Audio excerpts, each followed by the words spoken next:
Eater of Souls. Ruzanod breathes a sigh of relief at your arrival.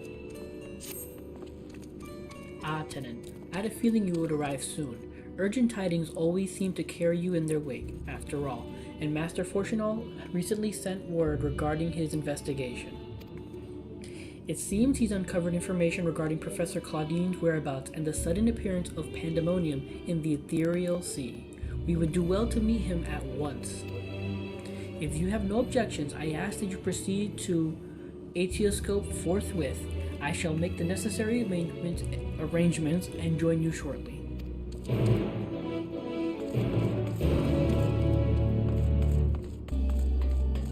Wow, they really have you. Yeah, there's Pandamonium.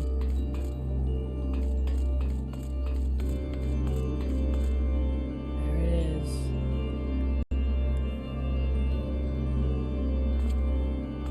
So creepy.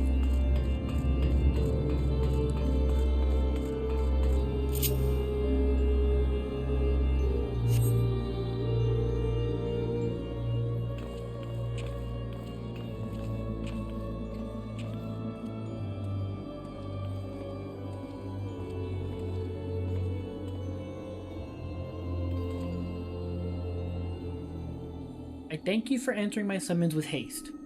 Let us forego formalities and jump straight to the heart of the matter. Namely, the whereabouts of Professor Claudine, who has not been seen since his ill-advised journey to Aziz's Law. A subsequent expedition discovered an airship in the vicinity of the Ethereal Chemical Research Facility. Although the vessel clearly belonged to the professor, he was nowhere to be found. There were signs that someone, perhaps the man himself, had forced their way into the facility, so this trail was duly followed. However, the trail led nowhere in the most literal sense. 'Twas almost as if an entire sector of the facility had been wrested from existence.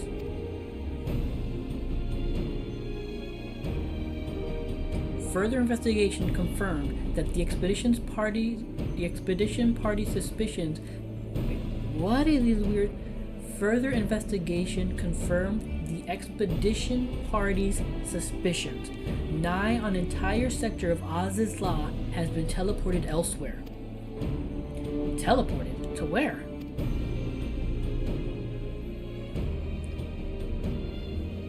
We believe that its destination was none other than the Ethereal Sea.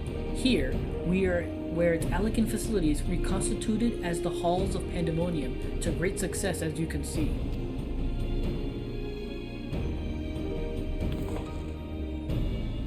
So that means Professor Claudine is in there, in that monstrous fortress? That is our leading theory. We are certain enough, at least, to risk sending you into its depths in search of the missing man.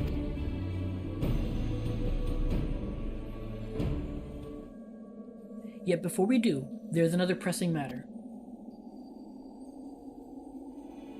While Pandemonium may appear firmly sealed, an unknown entity was recently spied crawling forth from its gates. We observed its behavior with the Atioscope, and to our horror, witnessed it was gorging upon the surrounding ether like a ravenous beast. What? It must be stopped! The Ethereal Sea harbors the souls of the departed. 'Tis the wellspring from which all creatures are born. If its flow were disturbed, life itself might cease to be. Precisely. Its safety must be our first priority. Rid us of this menace, Tenant, then we will be at liberty to investigate what wicked machinations are afoot.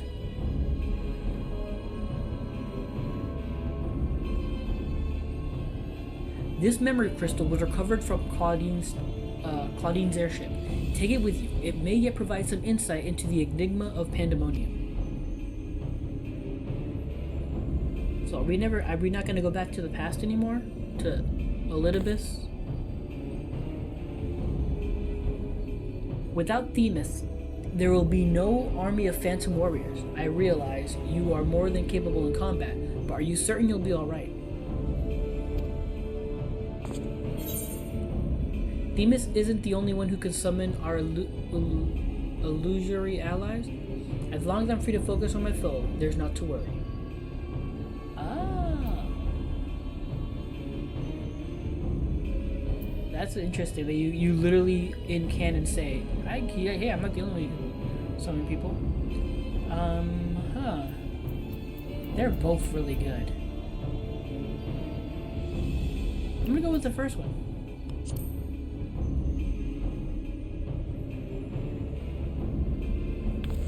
He isn't?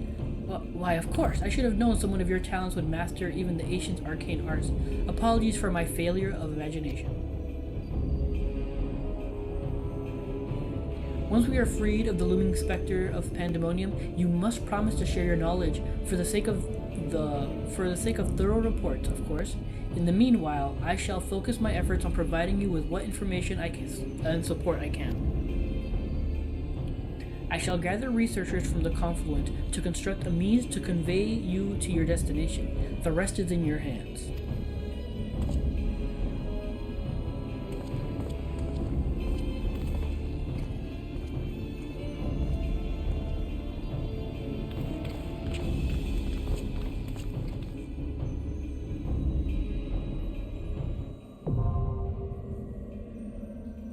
Alright. And here we go.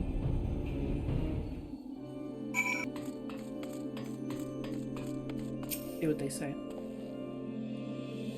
At this depth, the ethereal sea itself poses little danger, but we know not what else awaits you. I shall monitor your health from a distance, that we might leap to your aid should a crisis be at hand.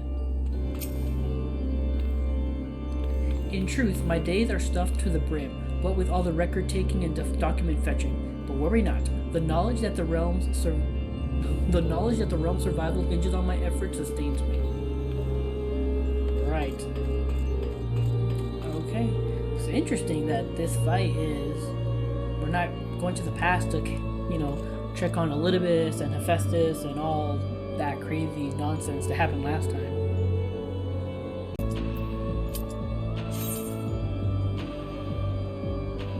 Oh shit, here we go.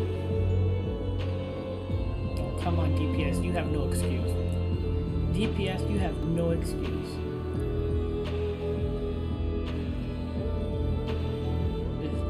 No. As a DPS, you don't have that luxury. There we go.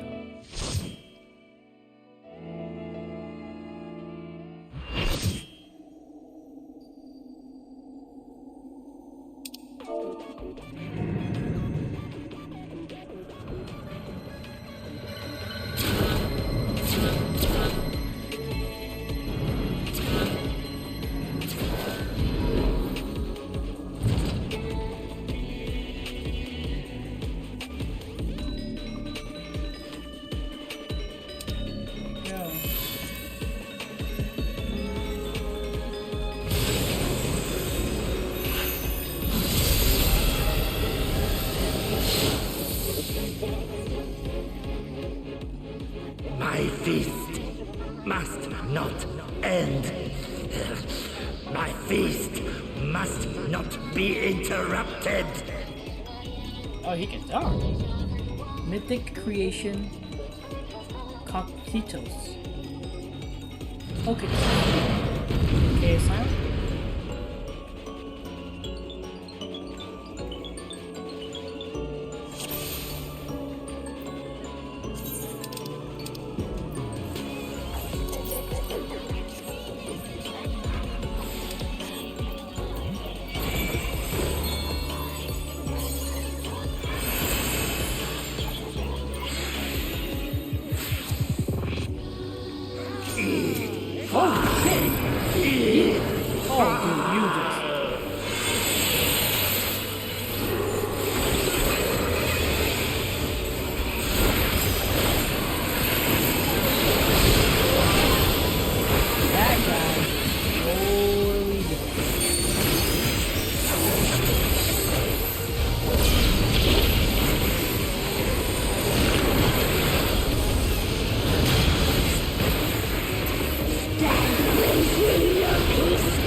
this list of magics.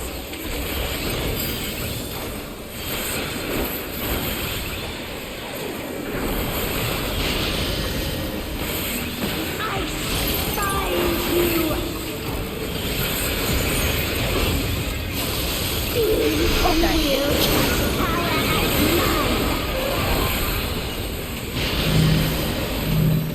I find you.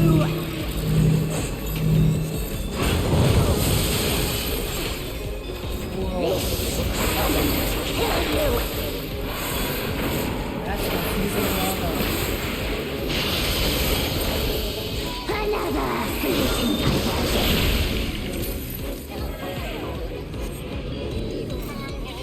Yeah, reset that nonsense.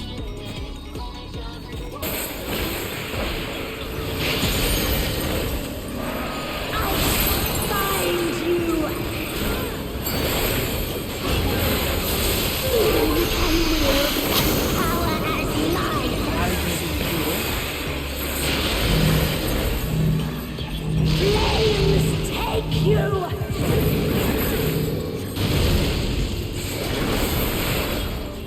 This doesn't kill you.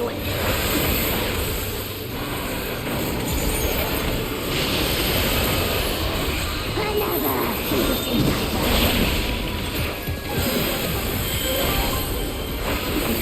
it? Much better this time.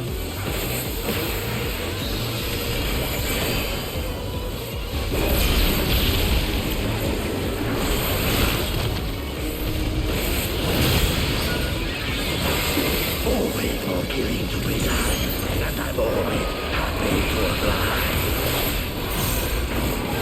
Make it hard for me.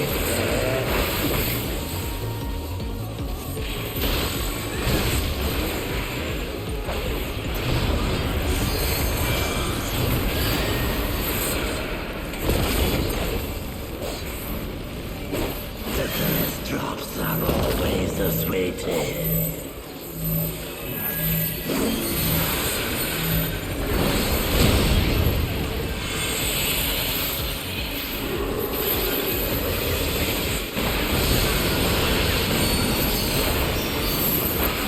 I'm like trying to keep track of my trying to keep track of my rotations, which is horrible to begin with. Instead of I've had enough of you.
so fast. I'm an idiot. That went so fast. Ooh.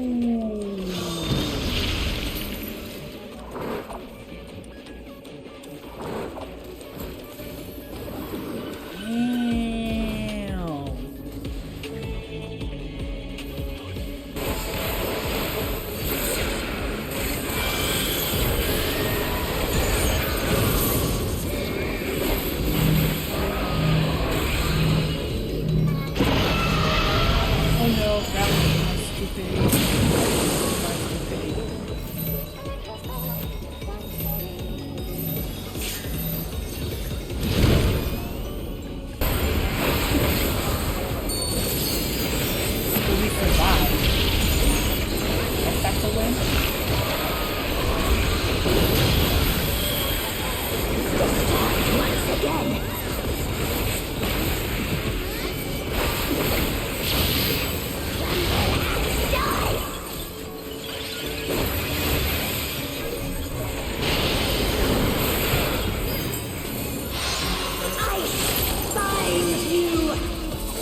doesn't matter. I'm doing good.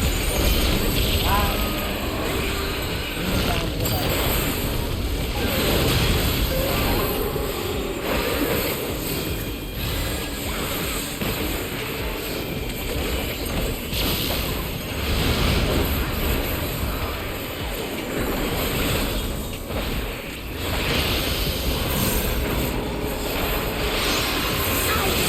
Find you!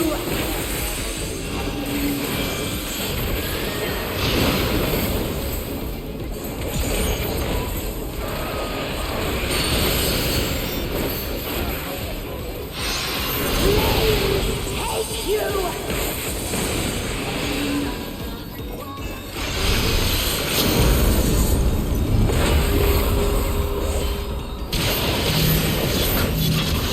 Flames take you! This doesn't kill you!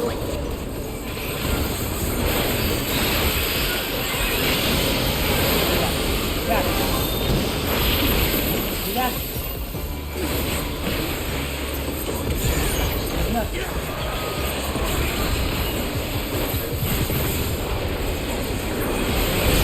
Laka Laka. There we go.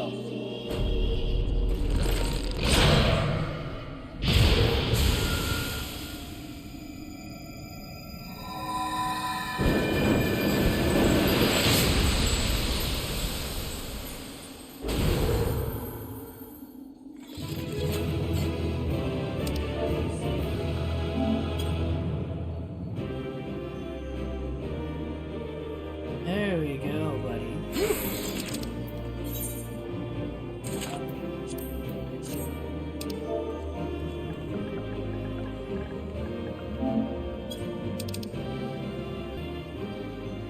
Oh, I didn't get a commendation. Come on, Reaper.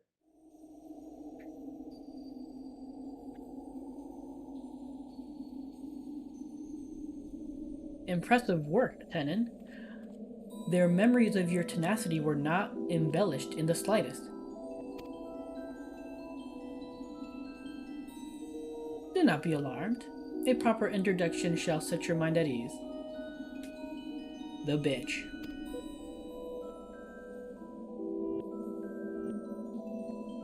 I am Athena, chief keyword of Pandamonium, wife to La Habrea, and mother to Eric. Eric. And it is I who made Pandemonium anew in the underworld. In a manner of speaking, I am the source of all your recent troubles. I must say, I did not imagine I would meet you in this age. A slight miscalculation, but perhaps a fortunate one. For your deeds in the past have left quite an impression on me. I understand you have reason to be wary, but I assure you there is no need. I know not what La Habrea has told you of me, but all that I have done out of sincere scientific curiosity. That appetite yet remains, even after my rebirth. Conflict is the furthest thing from my mind, and I ask that you at least hear me out before brandishing your weapon.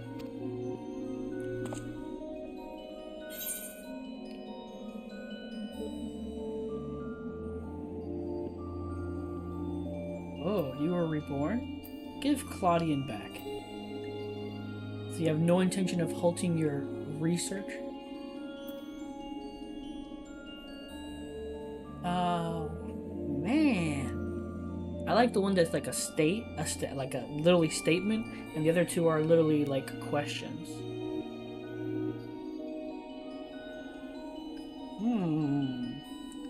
I think I'll go with your research. So you have no intention of stopping your research?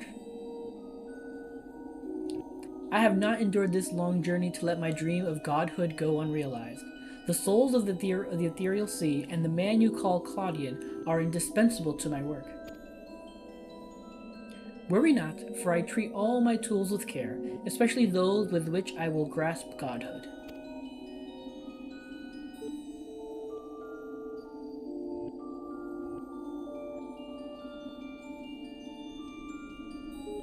You are as stubborn as La Habrea, I see.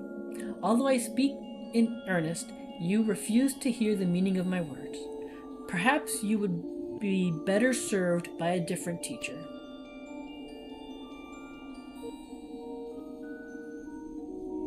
Luckily, you already possess the tools I require to make one for you.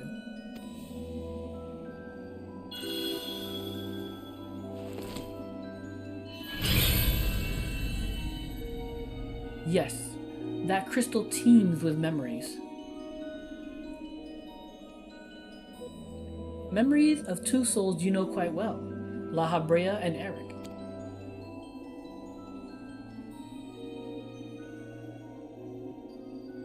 I shall stitch them into the fabric of two errant souls, that with their help you may come to see clearly. Wait, try that again. I shall stitch them into the fabric of two errant souls, that with their help you may come to see clearly. That with their help you may come to see clearly.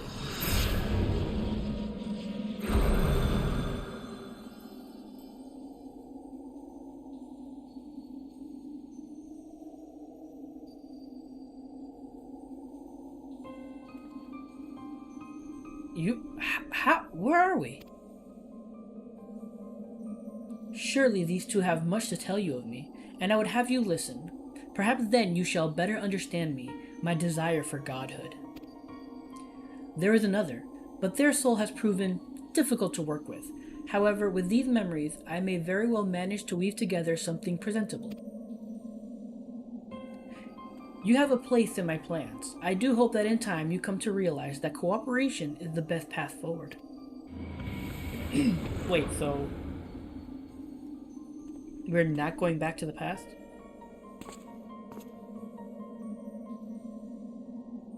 I have little understanding of where we are, yet somehow I am unsurprised to find you here.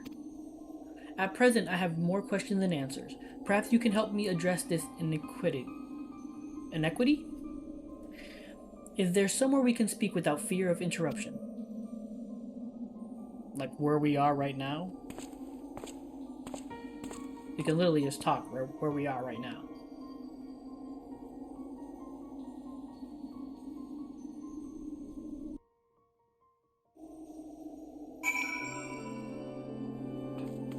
What do they have to say? One with an aura of overwhelming authority, and another that seems uncomfortable in his own skin. I believe I understand just well enough to be thoroughly intimidated. How unexpected! I do hope we consider them allies.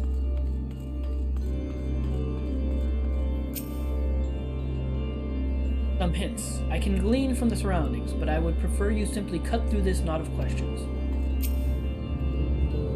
I don't know how long it's been, Tenant, but it's good as ever to see your face. Would that it were under more conventional circumstances. So yeah, are we never going back to the past anymore? Just where are we, and what events have led to this unexpected reunion?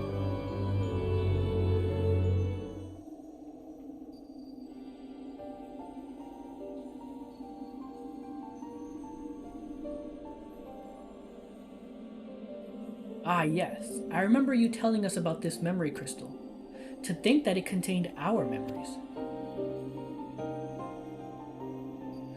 This is a lot to take in, not least of all the fact that you hail from the far future. Oh, just from the future. I searched for you after a time, but could find no trace. Now I know why.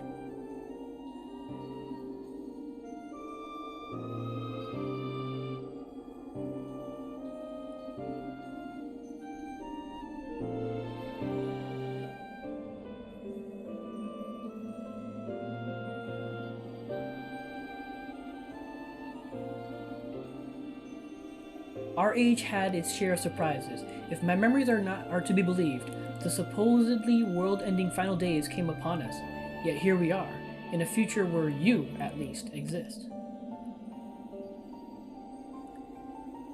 Do we overcome the despair that befalls us? Do we find a way to live on? Oh, buddy. I'm sorry to tell you that no.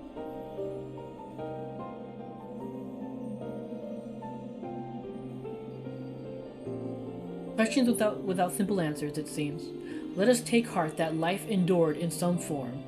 As but memories, we may never have the luxury of the larger picture. Regardless, now that it has come to pass, this future must be protected from Athena's scheming. Let this conviction guide our every action.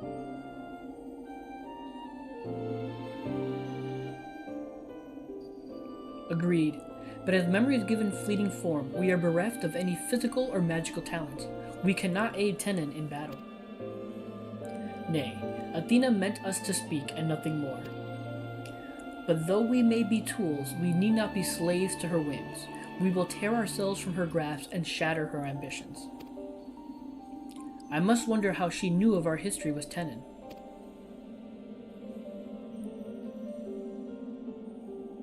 Likely she possessed some means by which to observe events within Pandamonium, either while they were occurring or after the fact. Regardless, her knowledge far exceeds our own, a shortcoming we must remedy at once.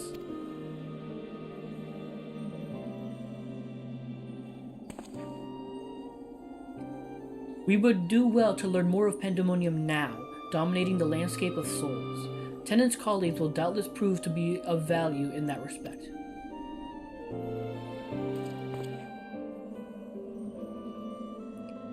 Stop being little babies. Come over here. Oh, I have to pick one. I'm gonna go.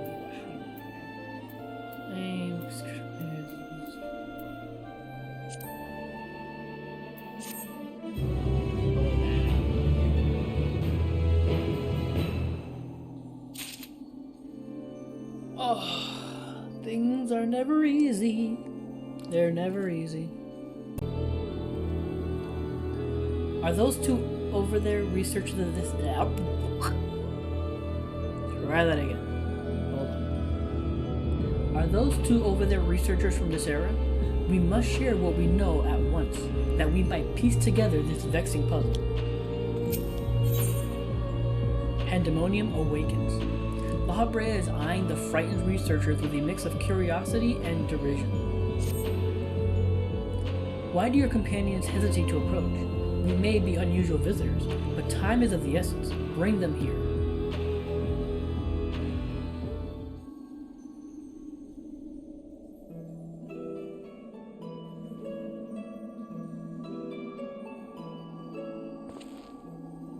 Although you may be but a confluence of memory, it is an honor to meet the personages I have only read of in Tenon's reports.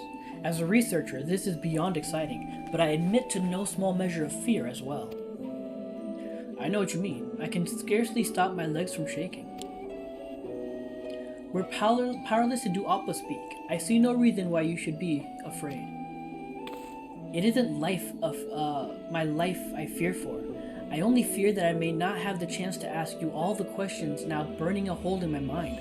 We stand before two of the ancients who hold priceless knowledge beyond the ken of any of our peers. But what purpose does fear serve if not to be confronted and conquered?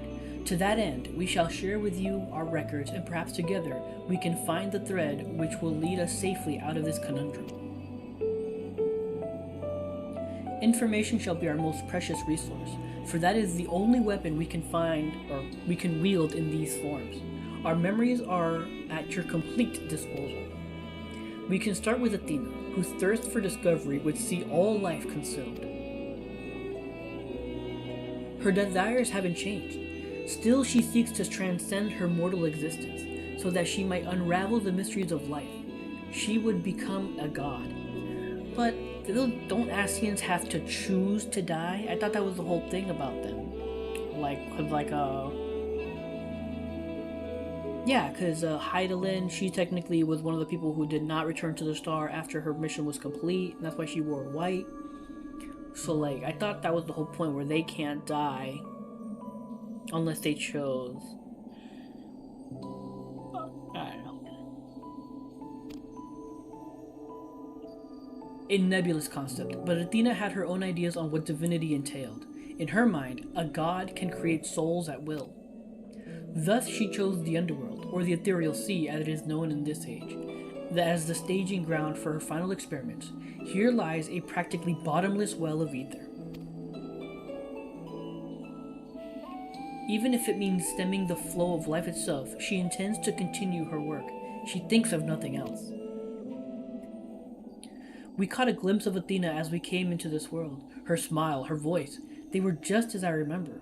Without even realizing it, I found myself feeling an affection for her.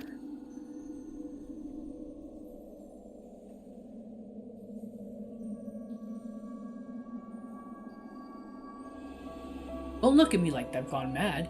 I'm not asking you to join her side. I know the true Eric would never want that, but these emotions remain, in memory if nowhere else.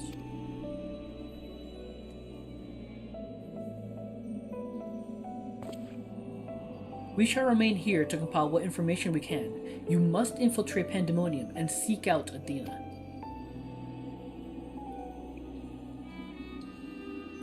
I would ask that you leave the memory crystal with us. It may hold secrets which have yet to be unveiled. Unveiled? Unveiled.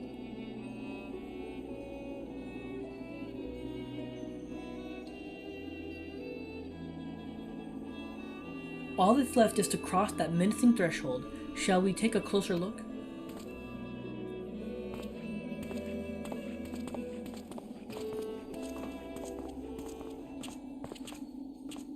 I have one question for you. Does the word Orosite mean aught to you? Orosite? Why yes, there are a few records of its existence. It mainly makes appearances in the legends of Avalis and in tales concerning the Asian La...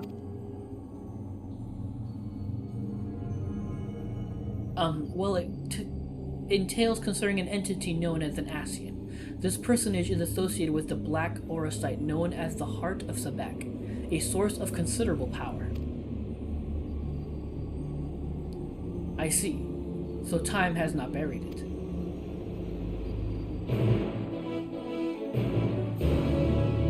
Wait, does he not know about White Orosite and all the other Orosites that Orionje and we have dealt with?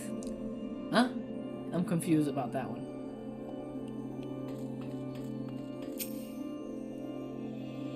I must think. Leave me be while you attend to your task.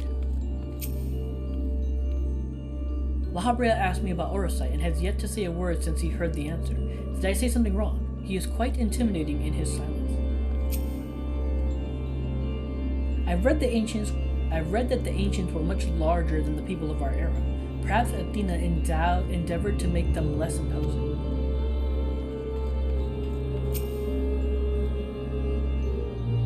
From the outside, Pandemonium looks no different than it does in the past. Yeah, I was wondering that because I was like, shouldn't they be taller? But whatever. However, there is no guarantee that the inside will be familiar. You would do well to secure the area near the entrance first. Once it has been cleared of threats, Lahabrea and I can approach, and we shall begin our exploration of the interior. Again, are we not gonna go to the past and tell them, talk to them, like their actual selves? The portal should convey you to Pandemonium's gates.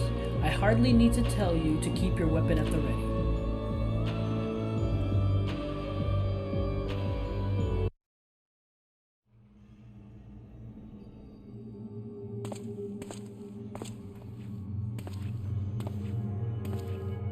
I knew you would come.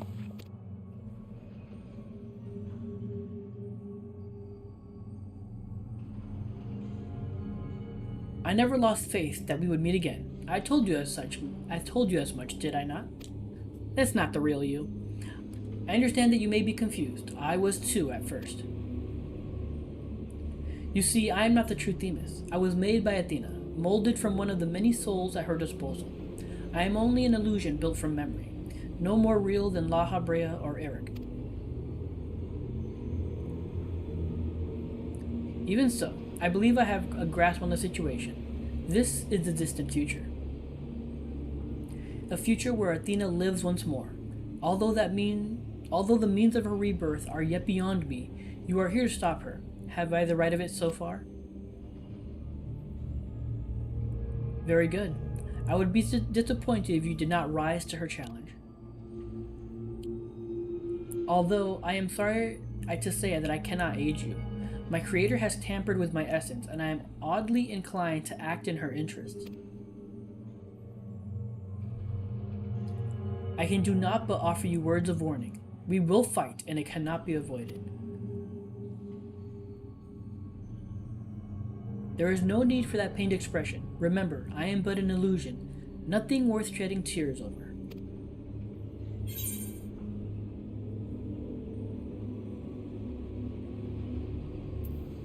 I would feel terrible if I'd had to trounce Elidibus again.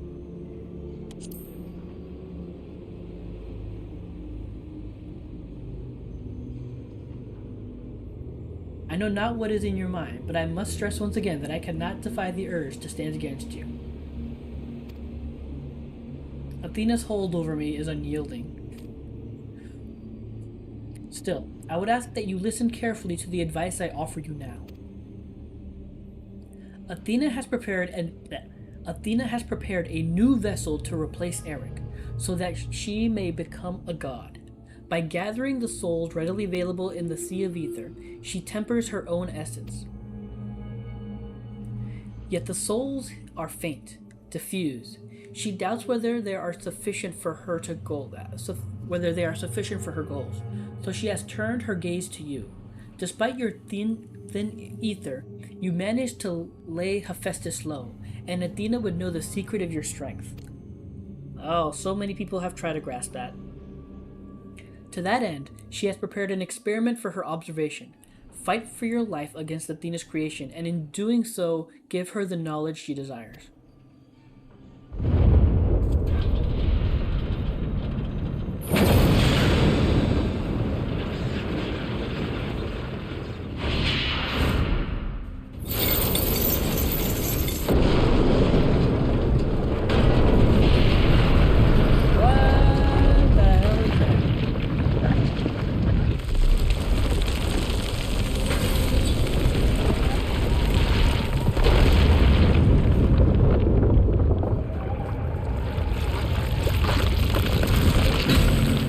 We saw this during the trailer. Oh gosh, you're fighting Pandamonium itself.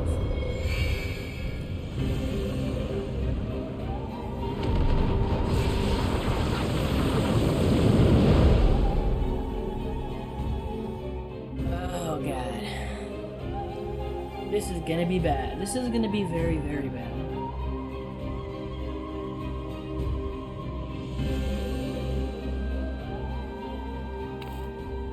What's happening?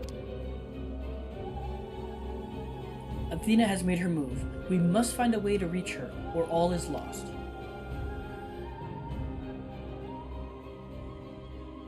We can do little but hope for Tenon's success. Oh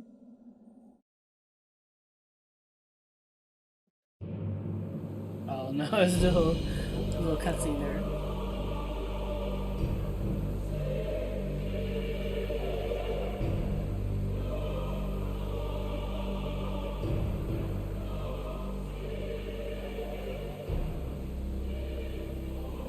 Pandamonium. Once a mass of lifeless stone, now imbued with a soul. Athena has grown much since her death at La Habrea's hand. Although the souls she creates are imperfect, they act with absolute obedience. I know you shall cut your way through this monster as you have so many others. Then you shall come before me. Do not hesitate to do what you must, for that is the only way to stop Athena.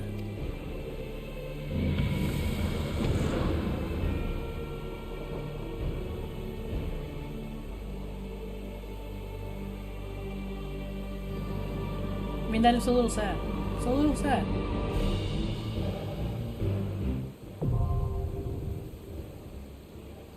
Moment of truth. Do I have the item level to actually enter this fight?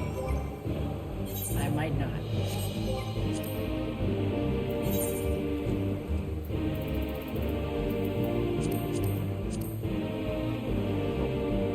Okay, it's still 6:15, so I'm still technically good. Still technically good.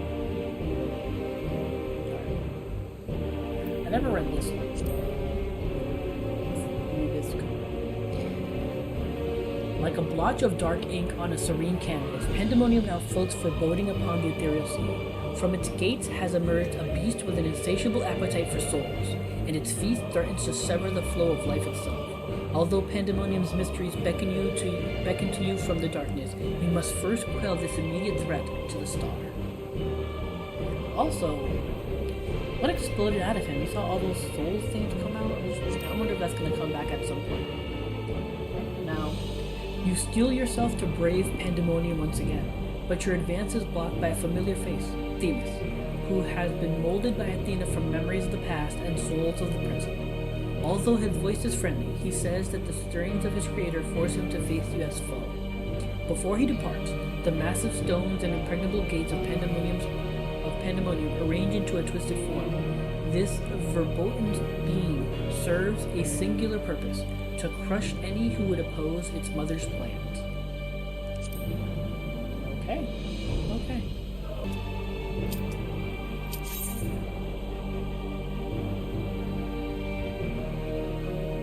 Moment of truth.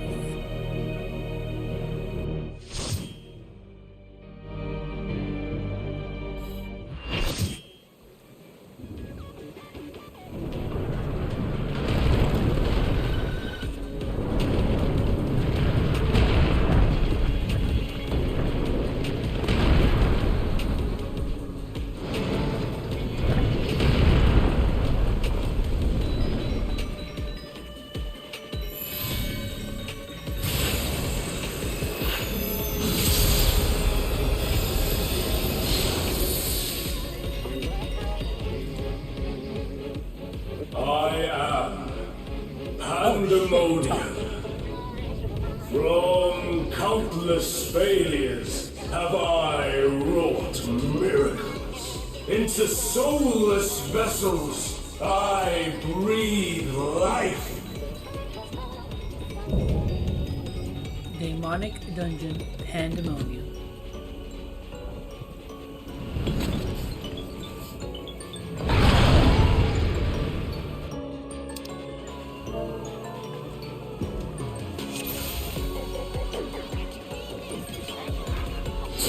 You will go no further. Like a spider, I spin my web.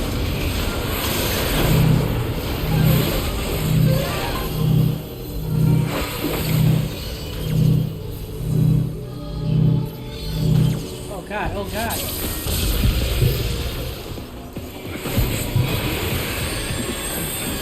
This prison offers no escape.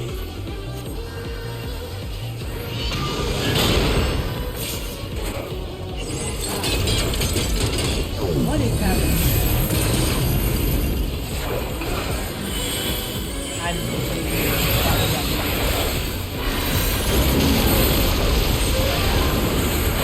I mustn't disappoint Lady Athena.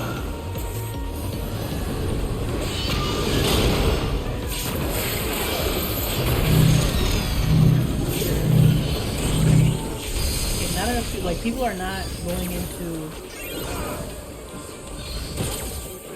Stay where you are. Got it. Okay, so...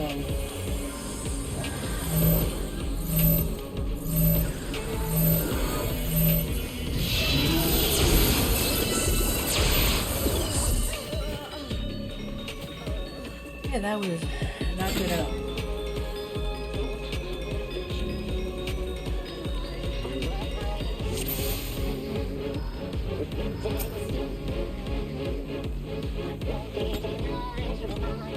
Yeah, I tried that. You will go no further. Like a spider, I spin my web.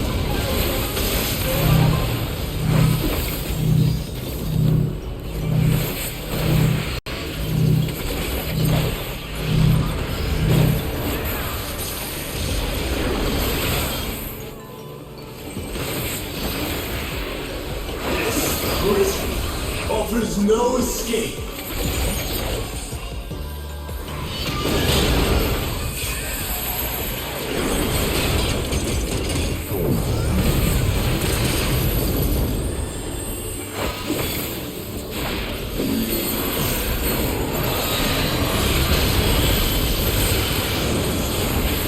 I mustn't disappoint. Lady Athena.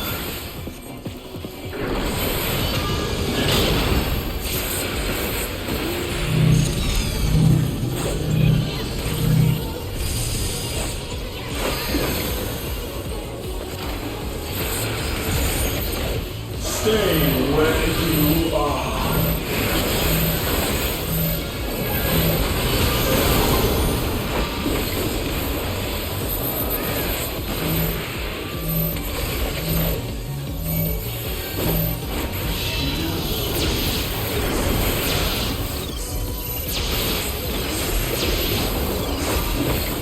Webs like unto chains.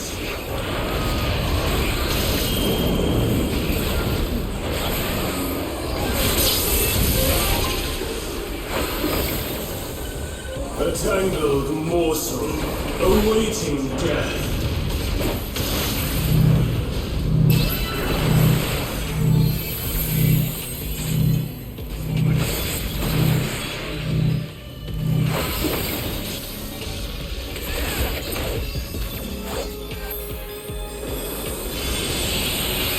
All paths lead back to me.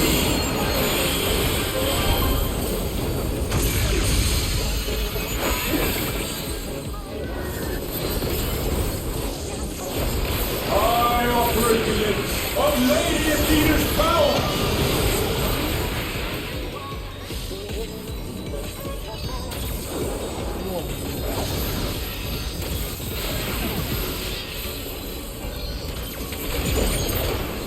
Stay where you are.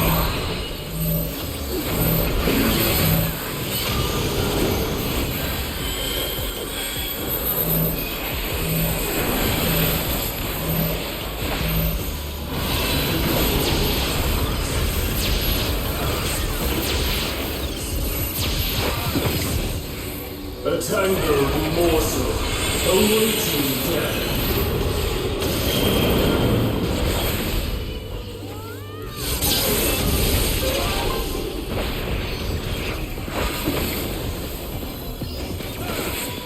All paths lead back to me.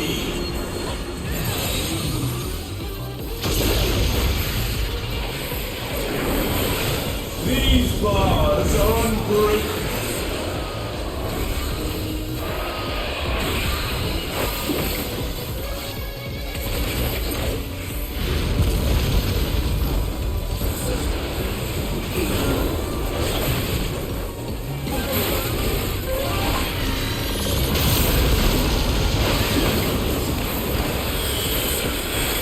I am Pandamonium, and these cells are mine!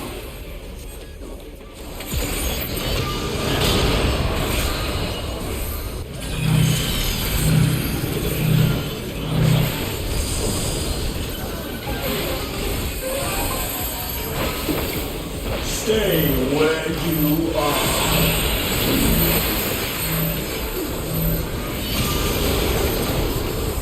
Bear yourselves to me.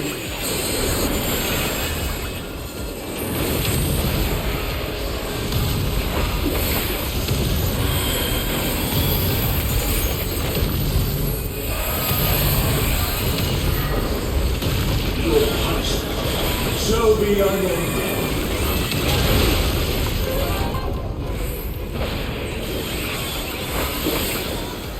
Healers. You did better this time, though. I mean, you saw a lot of me there. For mother.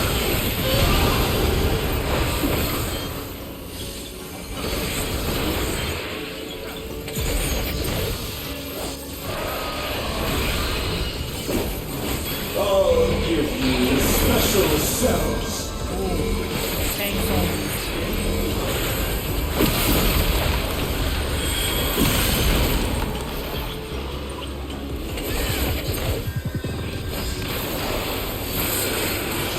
Yours.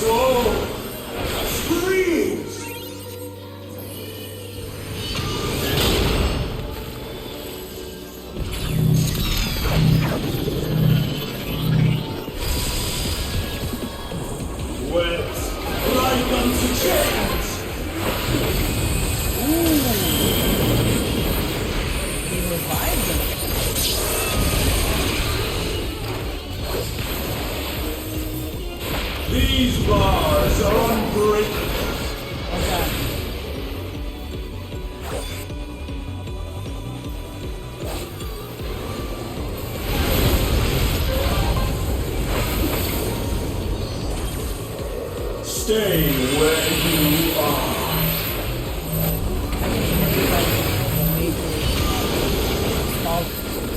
Wet like unto chains.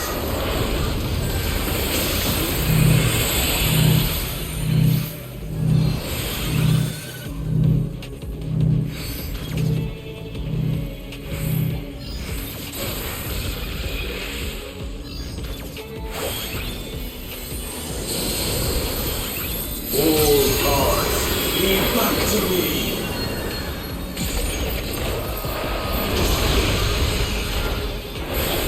For Good mother.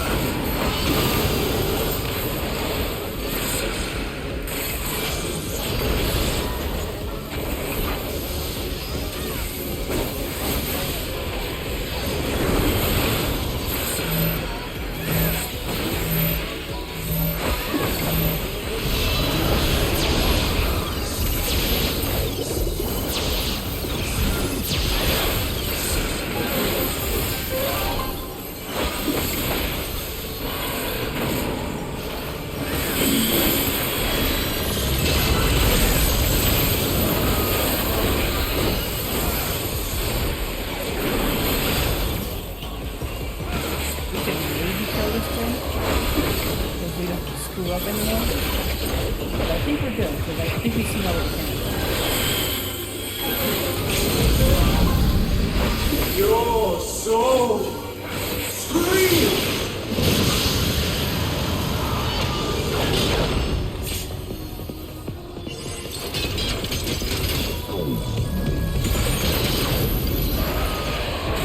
Wet like unto chains.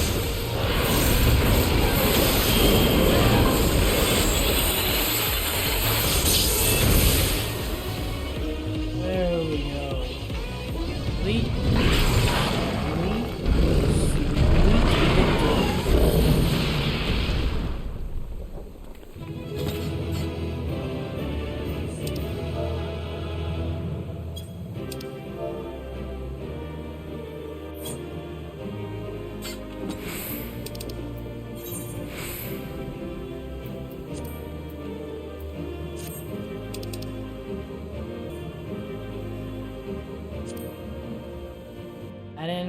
I didn't get anything that time. I'm gonna have to redo this fight.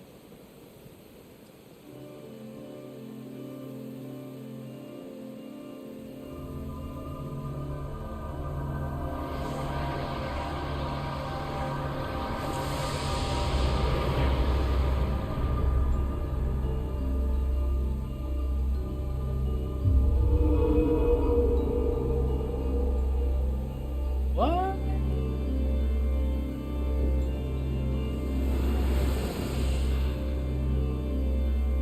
That was a beautiful display as always. I stand enchanted by your grace in battle.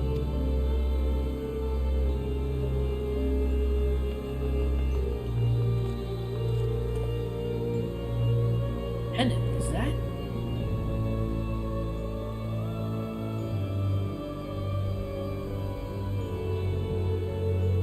Pandamonium's final gate has been cast wide.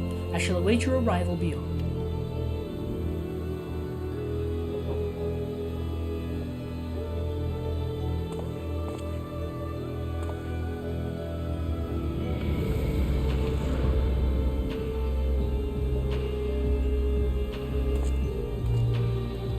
Apologies for not coming sooner.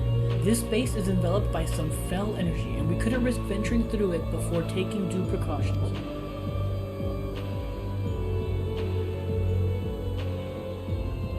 Were my eyes mistaken? Is that Themis? Tell us what you know. We must consider our next course of actions carefully.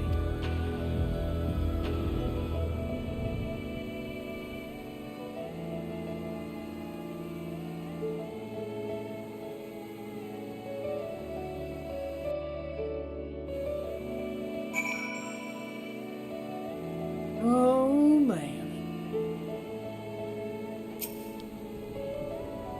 That must have been Themis, but how? Obviously he's a memory also. Come on, man. Keep up.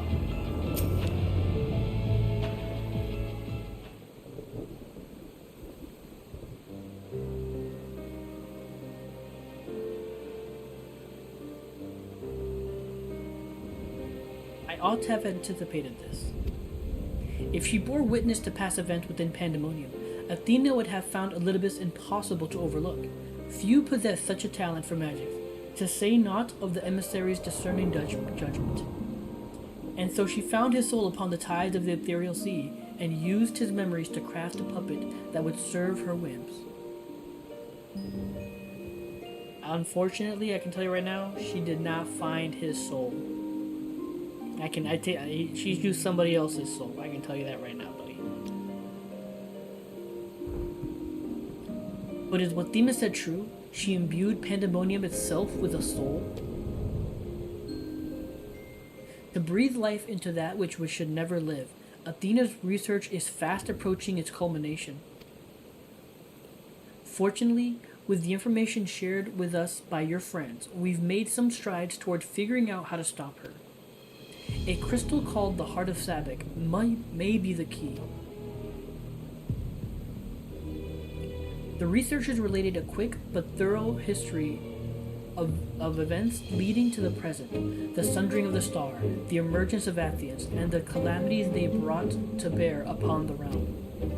Tales that under their other circumstances would have considered childish fantasy, if not for a name that rang true to La Habrea's memories.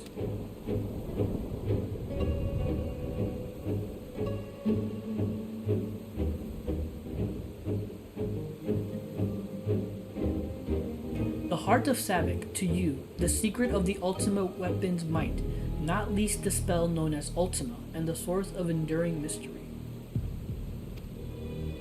We are told that a general from the Garlean Empire was gifted this Orosite by an Asian, that the Ultima weapon might be perfected.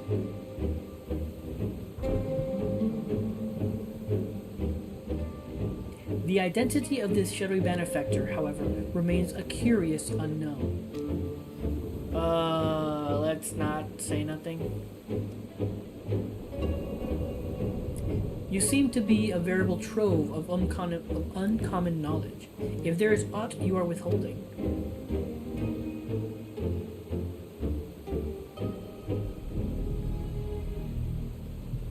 Very well. At present, the Heart of Sabbac itself is of a greater moment. It is a creation of Athena's, made during her time with the words of La Habrea.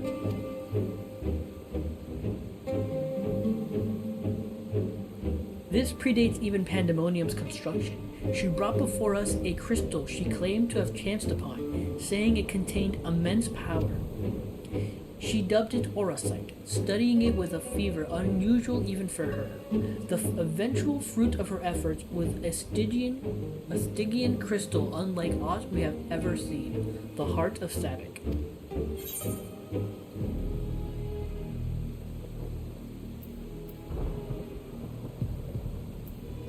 Did Athena encounter Ultima, the High Seraph, perchance?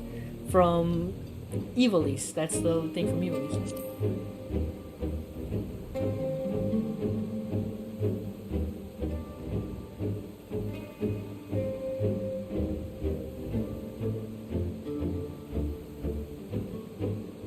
An unexpectedly specific question.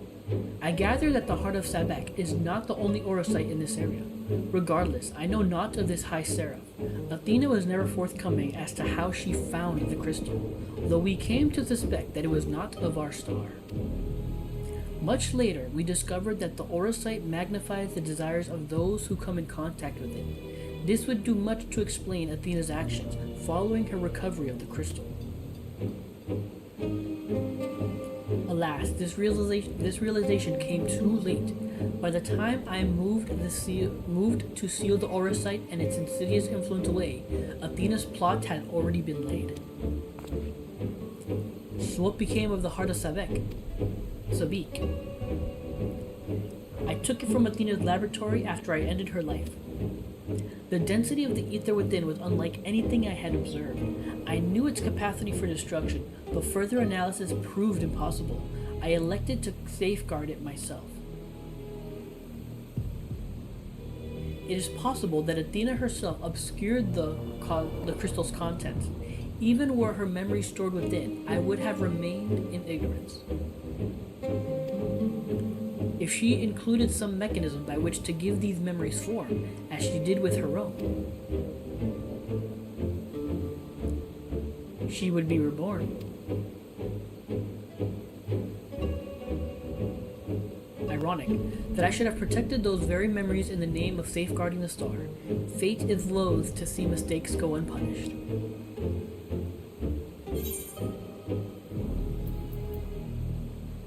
Heaven's Eye.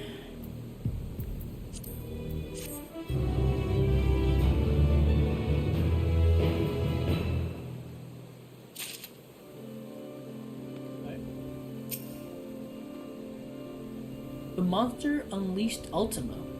I can only guess that it was Athena's hand that placed such magic within the heart of Sebek.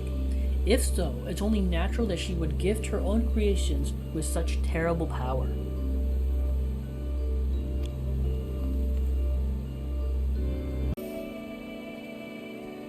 Monsters unleashed Ultima? Well, the monster unleashed Ultima. I can only guess that it was Athena's hand that placed such magic within the heart of Sebek.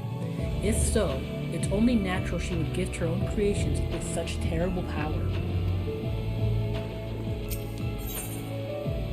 Emissary's Judgment. La Brea would discuss lingering questions concerning Athena. 1 second.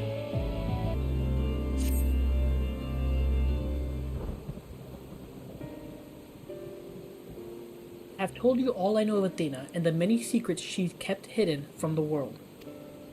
If she indeed stored her memories within the heart of Sebek, we must ask ourselves how they were awakened in this age. When was the crystal last sighted?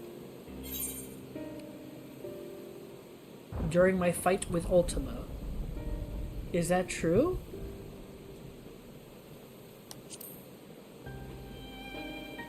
I think I want to say yes.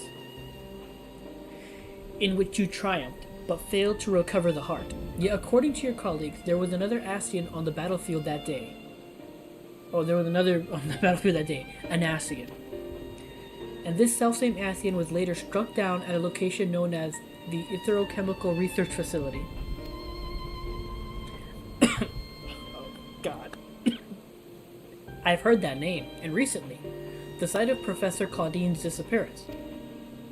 Indeed, he was tracing an ethereal signature resembling that of the memory crystal in his possession, a signature that may well have belonged to the heart of Sebek, in which case it is no coincidence that Athena's awakening followed. But what reason would he have to bring her back to life? Was his mind not his own? Yet more questions without answers. Although Athena's essence is that of memory, her magics have not suffered for lack of physical body. As the world is now, it should not be possible, but she must have found a suitable vessel. If Elidibus is to be believed, she readies this vessel for godhood, and is perilously close to success. It beggars belief, as you well know, you were the linchpin of her ambition. Yours was the only form that could contain the immense power Athena required, and it has long since turned to dust.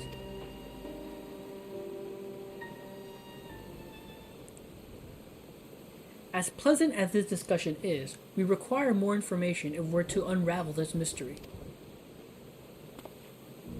You know who awaits you, Tenant, Themis. I fear you won't find him so cooperative as we're accustomed to. We know not how vast the space beyond these gates may be, but somewhere within lurks Athena, with Elidibus leashed at her side. This may be a simple... God, I cannot read properly. This may be simplistic theory, but hear me out. If Themis arose from his memories intact, he would be eager to see reason. We need only break the magics that bind him to regain our old ally. When I had fallen under Hephaestus' influence, you didn't stop trying until I was freed. I would ask that you do the same for Themis.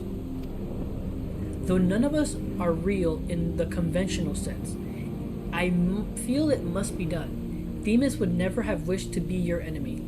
Oh, that is not true, buddy.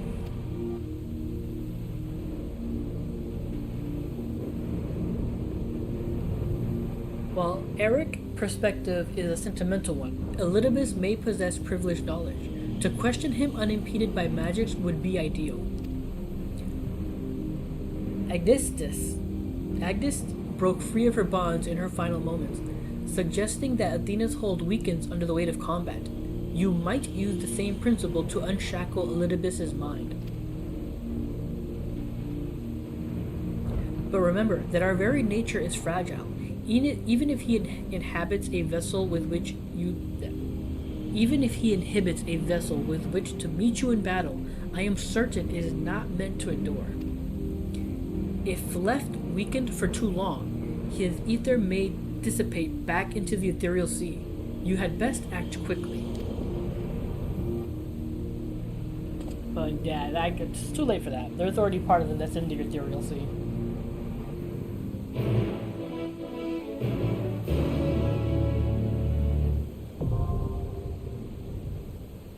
The 11th circle now accessible.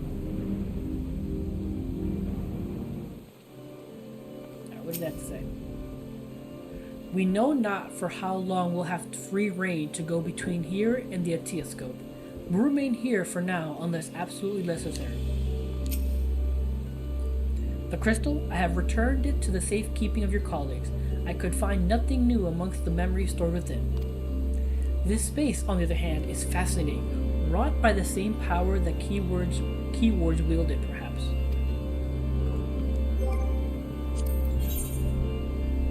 Alright.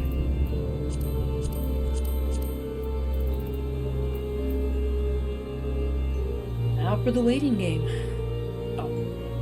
Given form so that he may serve as a tool to unlock the secrets of your strength, Themis is unable to defy Athena's whims and now stands against you in battle. However, you know that his heart wishes to stand by your side as he did in ages past, so you resolve to break Athena's hold by any means necessary.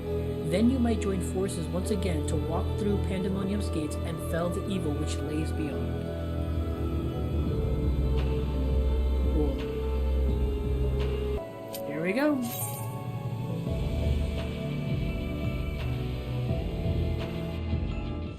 Hopefully I don't die.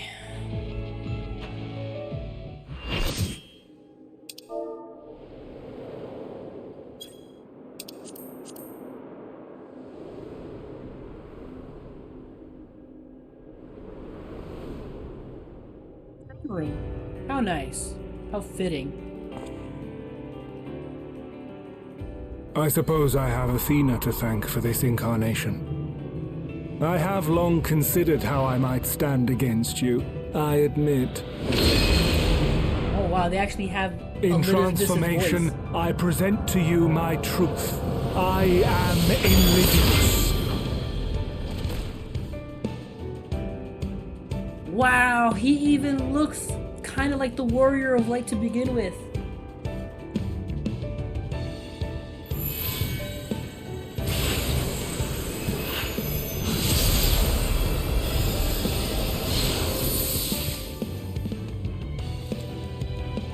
That's cool. Ephemeral Justice, Themis. Ephemeral Justice. Ephemeral? Yeah, Ephemeral Justice.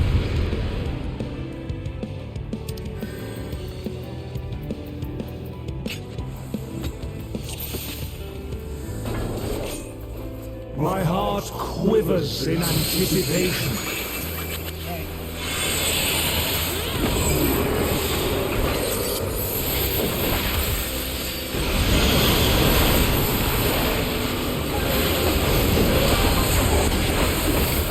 Will light embrace or darkness consume?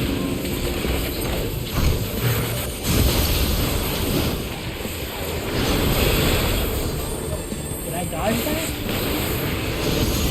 For a second, did not look like I dodged that. Oh god, no!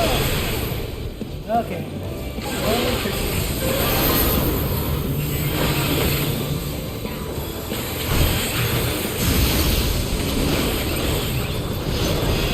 Oh god, that thing is so fast! Oh, I'm gonna die. I'm gonna die so hard. Oh man.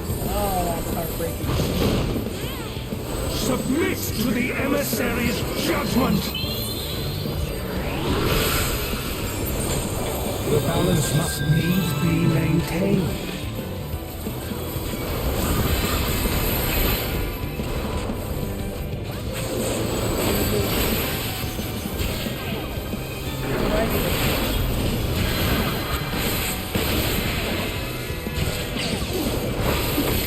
Will you be judged worthy to exist? Oh my god, these people must hate me. These magics are not for you to wield. These people hate me so bad.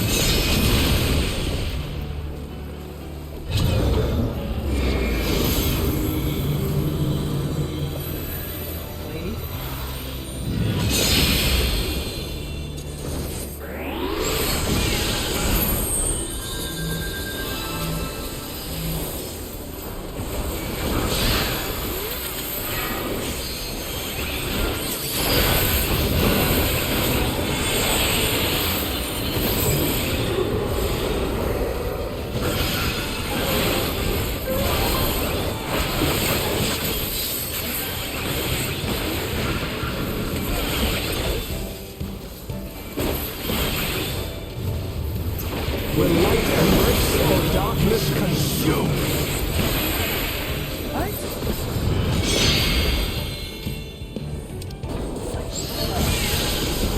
Will you be judged worthy to exist?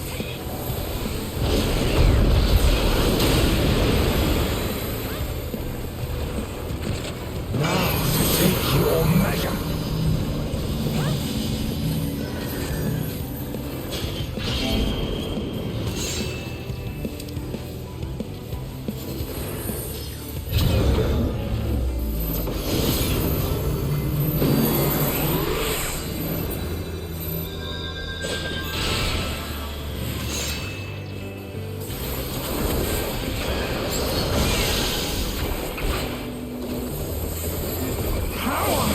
From beyond!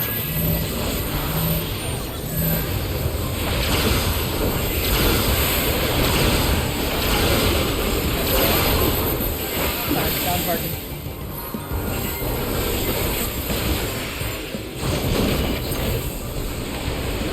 I am the emissary, and I shall never die.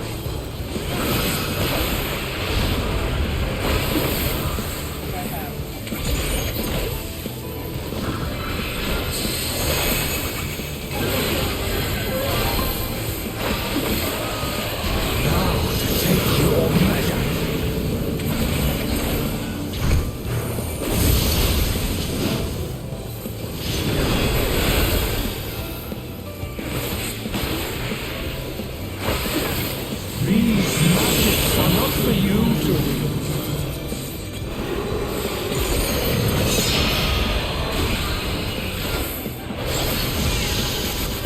Will you be judged worthy to exist?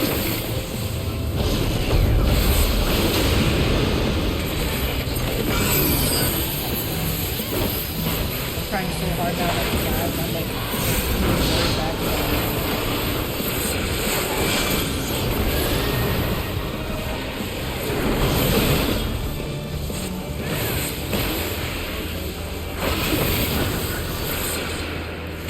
Now to take your measure.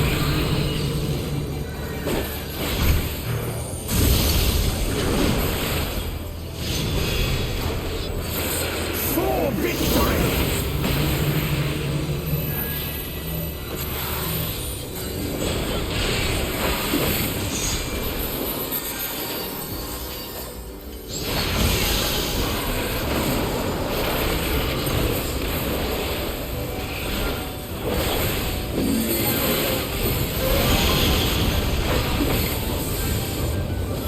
Warriors forged in my own image.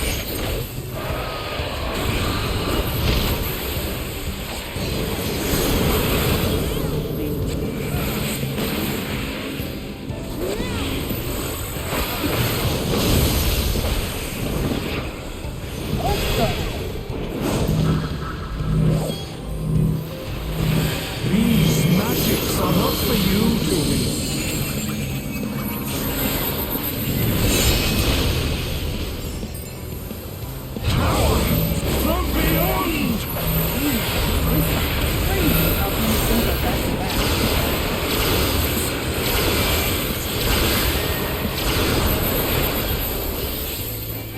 saying how many things after that.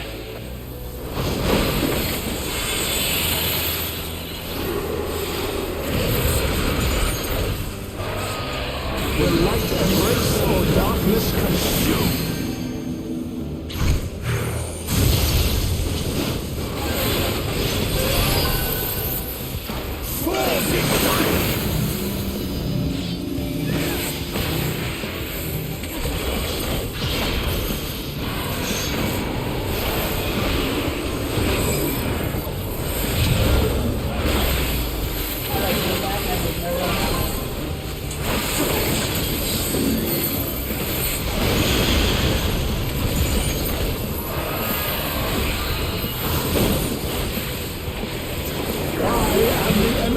And I shall never die.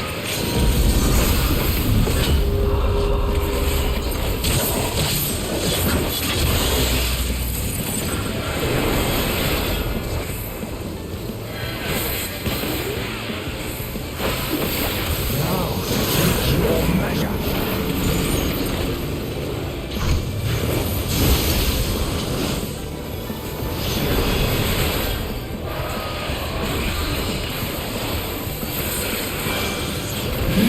Magics are not for you to...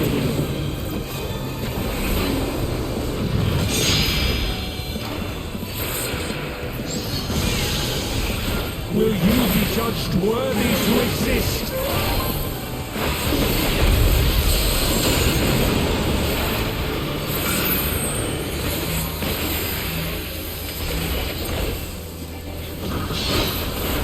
Oh God, please.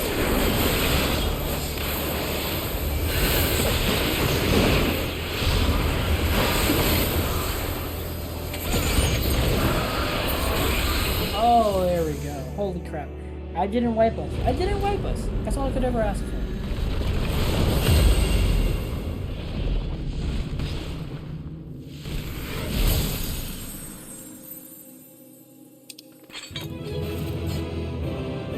All I could ever ask for is that I didn't wipe us.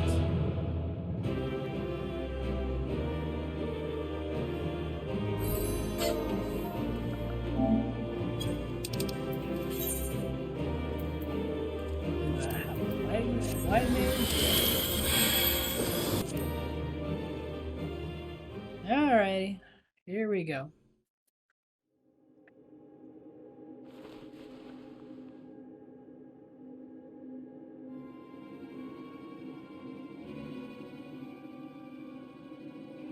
The fog has lifted.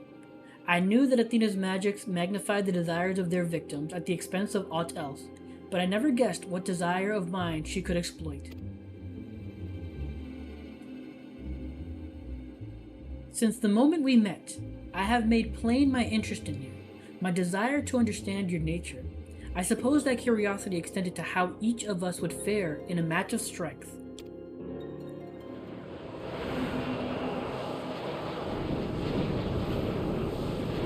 What is this?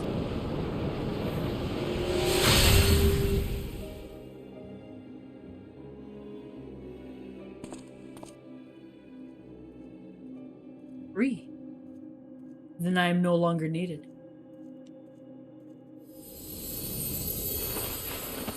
Oh, that's a bummer.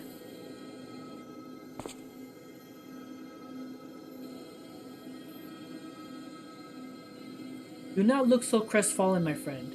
These few moments of clarity are more than I could have asked for.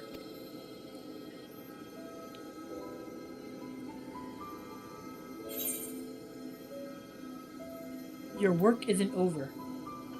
You must render judgment of Athena's actions.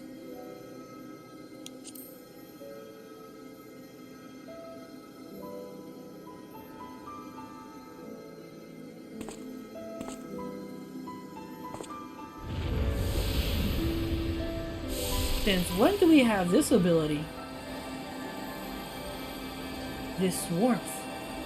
Your ether.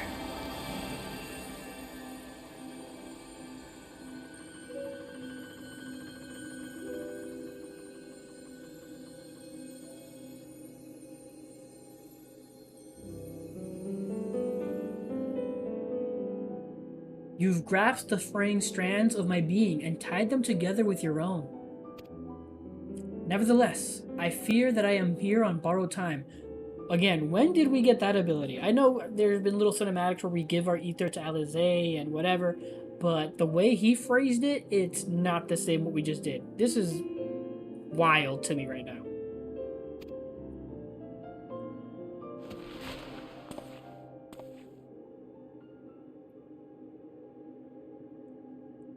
I only hope that I can see you through the last of our battles. Until then, I will cherish every moment.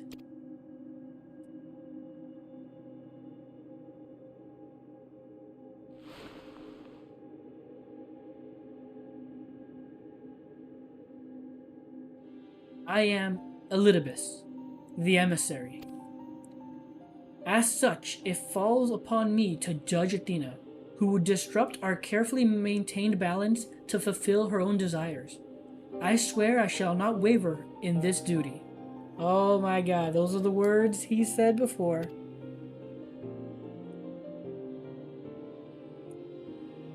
Let us return to Eric and La Habrea. There is much I would share with you before we embark on our final ascent.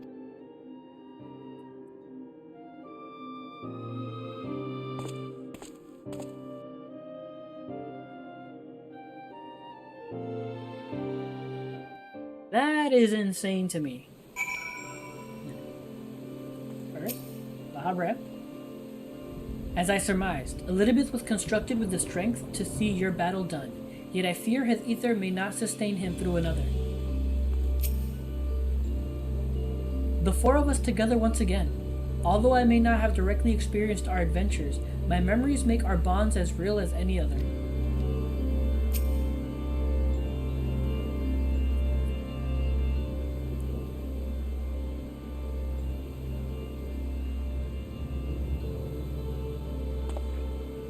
Themis, it is good to see you. I knew Tenon would guide you to our side once again. I am grateful he had the patience to tolerate my lapse in manners.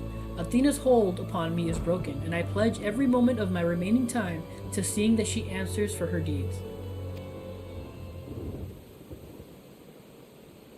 Very good. To that end, I would have you share what you know of her plan.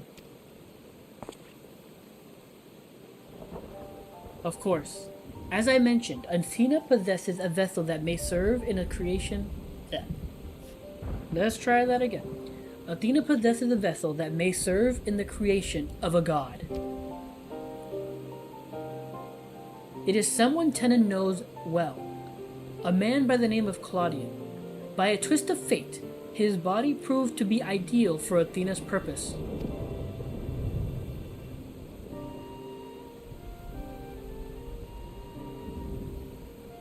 The creation of a person requires not just body, soul, or memory, but rather all three.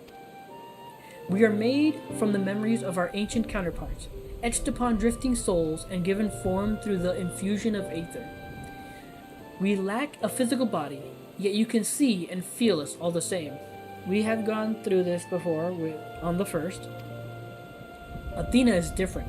She has carved her memories into Claudian's soul, while it was still within its body, and thus made both her own.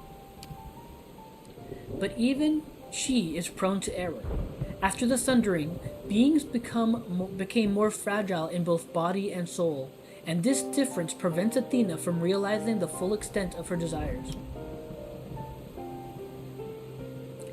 So that's why she has turned her sights towards Tenon. His uncommon strength rivals even the mightiest of our age.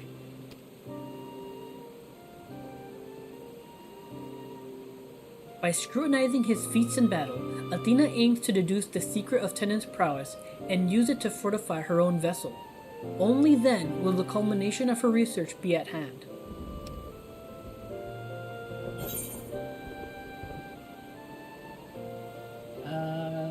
Can't we simply move Athena's memories from Claudian's body?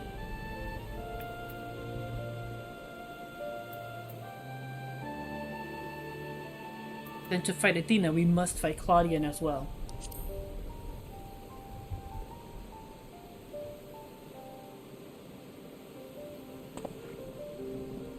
We need not hasten to the man's destruction. Athena can inscribe herself upon another soul, but she cannot erase its will. If we awaken Claudian's spirit to the reality of his bondage, he might be compelled to wrest his body from Athena's clutches.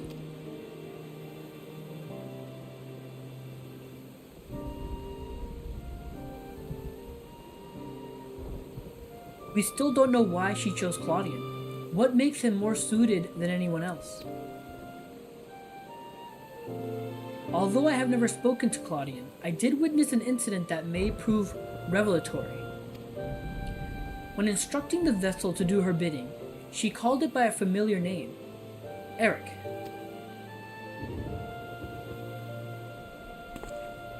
What? Why would she... Oh, he's a sundered version of you. It is as I thought.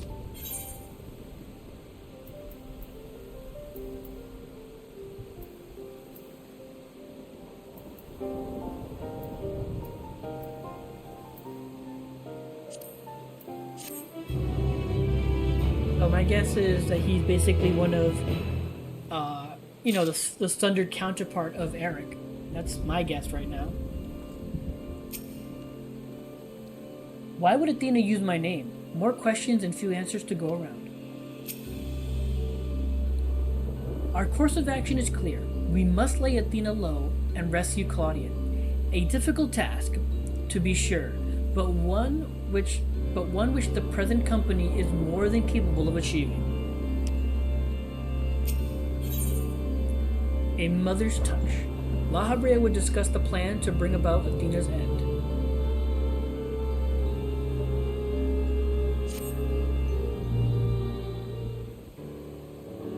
Okay.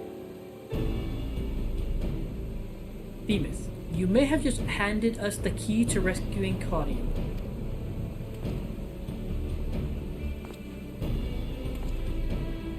What must we do? First and foremost, we must confront Athena. She must be made vulnerable, as Elidibus was. Yet our opponent stands on the verge of godhood. As we are now, she would unmake us in an instant. Tenon, we have no choice but to place the burden of our fate, and the fate of many more besides, squarely upon your shoulders. I trust you have no objections. Bro, it's just an average Tuesday for me.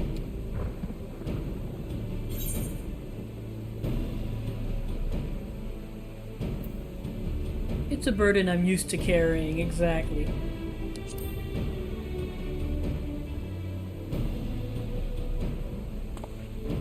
I imagine so. Ever have we relied upon your skill at arms? And we all appreciate Tenon's willingness to fling himself at the unknown. However, we have yet to hear how this will liberate Claudian. I have a plan. Do not trouble yourselves over the details. The same goes for you, Tenon. You must focus the entirety of your attention on Athena. She will not be easily bested, even by one of your prowess. Then let us trust in La Habrea and prepare for the battle to come.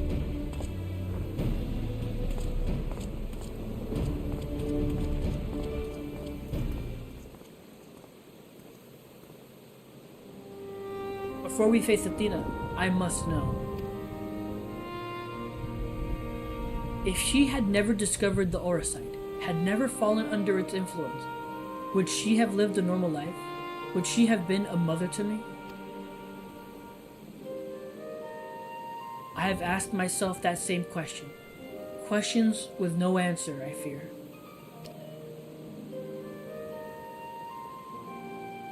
That's heartbreaking, honestly. But let us put them out of our mind. There is something we must discuss, and I would do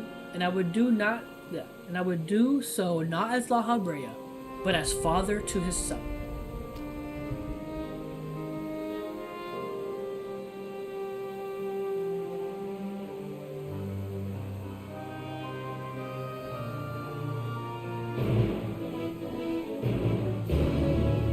Alright. Looks like we're in it.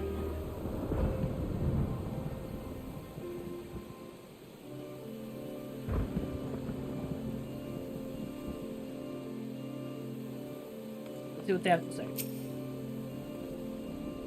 Right now, Athena must be the sole focus of your attention. She shall not hesitate to exploit any weakness she can sense.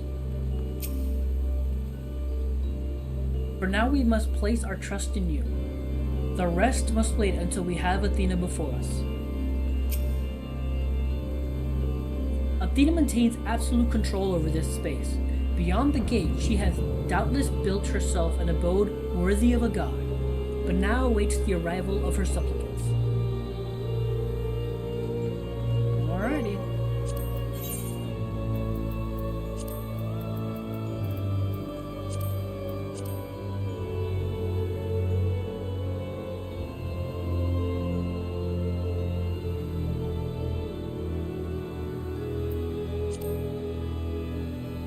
The chief keyword of Pandamonium's appetite for godhood.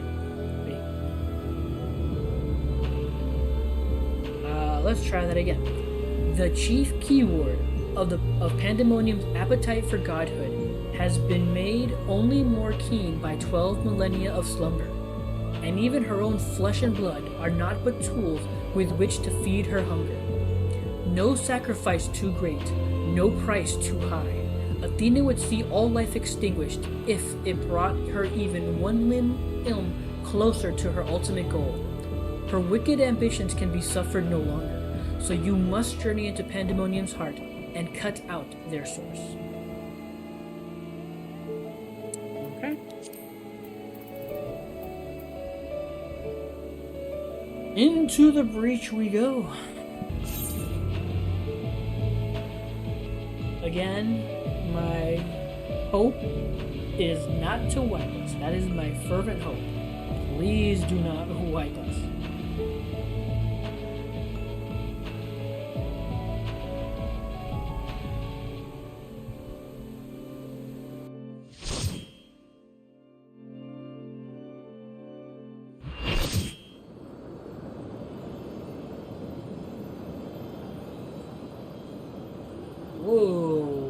Whoa, what are these things flying around us?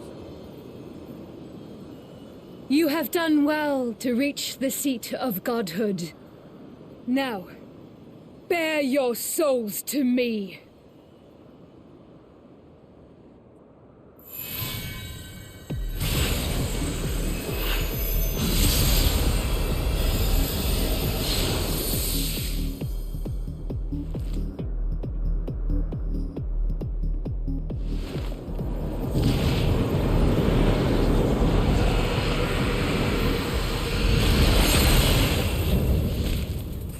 Theos, Athena, butterfly wings.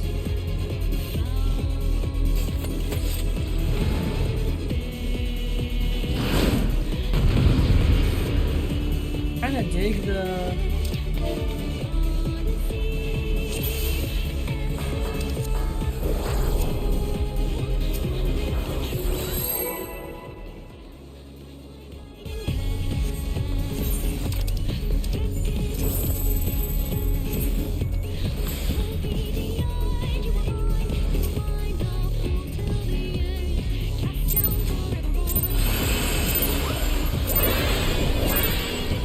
Show me your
the other side!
too many times, but I died.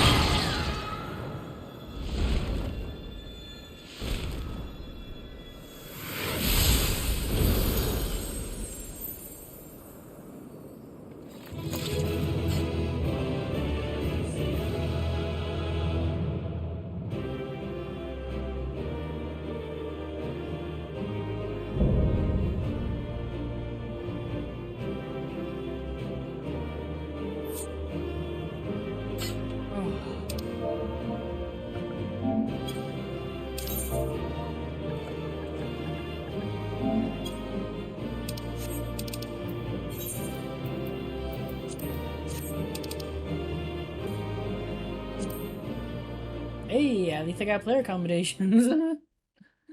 Even though I died like 3 times.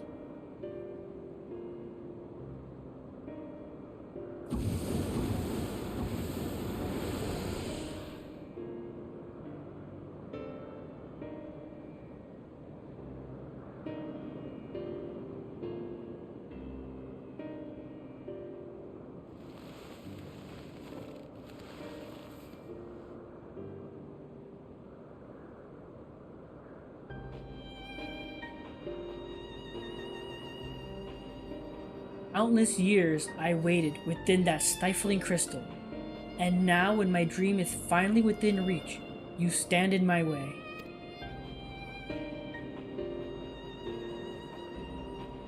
Your dream is naught but selfish ambition. Its fulfillment would benefit only you. And why, Athena? At the end of this road to godhood, what did you hope to find?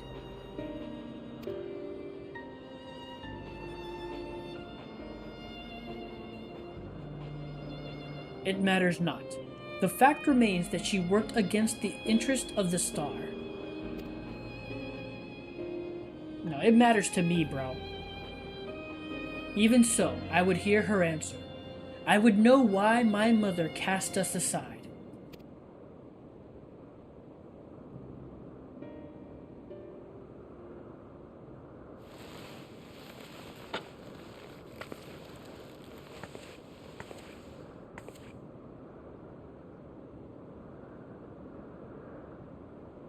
How unlike you, Eric. You were never so inquisitive before. Having struck upon a hypothesis, there is but one thing the wise woman desires.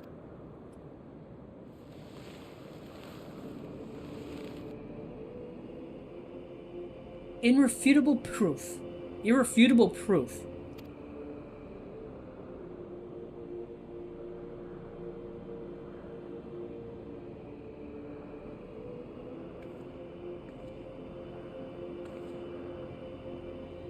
My theory was that any true God would see us as we are, imperfect. She would hammer out our flaws and build something greater.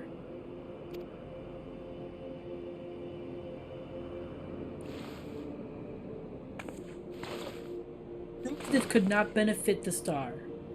To prove this could not benefit the star, I would give it the perfect steward, that it might shine brighter than any other. And you would destroy the lives already upon it?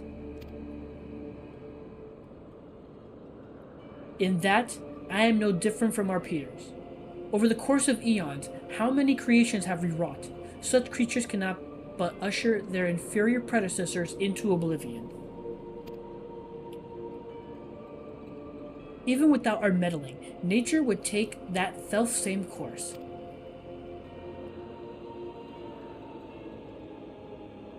If the destination is the same, is it somehow worse to arrive there by the guidance of a god? I think not. So she is truly Fruity Loopies. The Orosite made such thoughts irresistible, perhaps, but it cannot have created them from whole cloth. This is Athena's truth.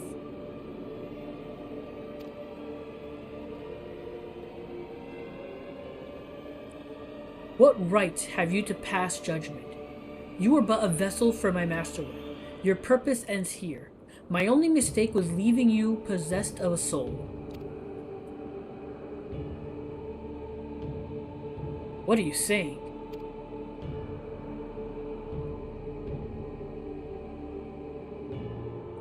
or Eric, always the last to arrive at the obvious conclusion. I gave birth to you for a single reason, that you might serve as my tool, and like any tool, I crafted you to suit my needs, that you might accept my essence when the time came.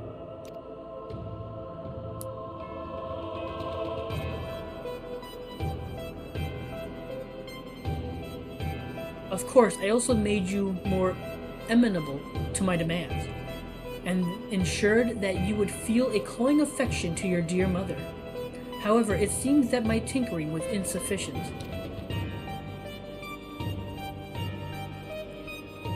My very feelings were of your design.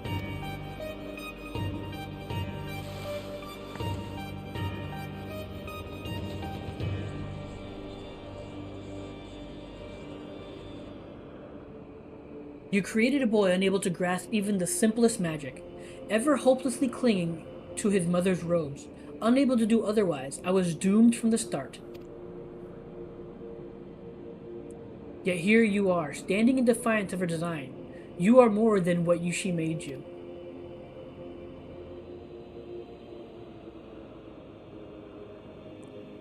I still feel the sting of it, but with pain comes clarity. You ill deserve to wear the mantle of a god. As stubborn as you are witless, if this star will not be mine, then it serves no purpose.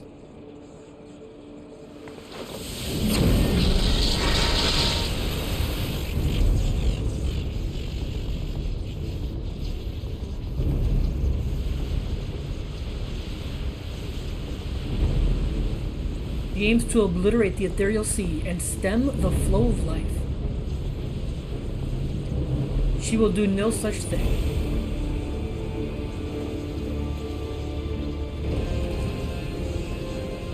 Before the battle, La Habrea told me I was the key to finishing this. Although I am but an illusion, my soul has crossed eons to find its home in another, one whose body Athena has seen fit to purloin as her own.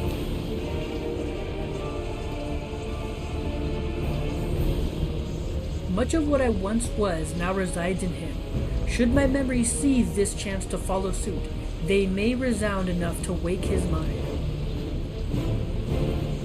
But Athena inhabits him still. What will become of you? I don't know. But if I can rouse his soul, perhaps it will disrupt Athena's hold. It's the best chance we have. My whole life others have looked down upon me, but I've never given up searching for my purpose. Now I've found it.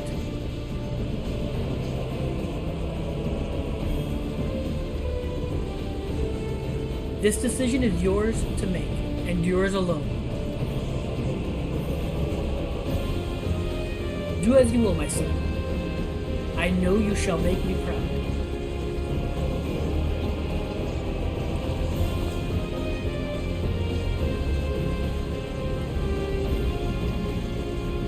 Eric, do not dare.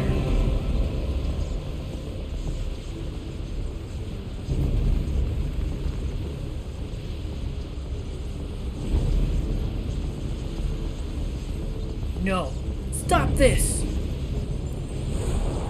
Your words hold sway over me no longer. My life is my own. And I have found my true family.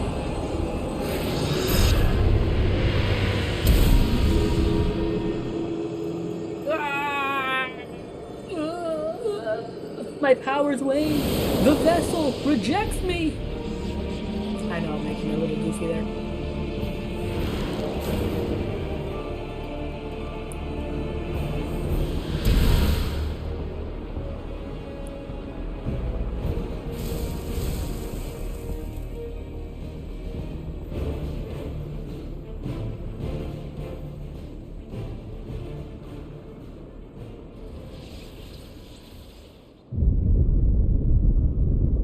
What is happening? Athena's magic should be impotent with no body to feel them. Precisely. Athena was the sole force holding the space around Pandamonium together, and now it crumbles. Although little would change if we were buried here, we cannot let this be Tenen's final resting place.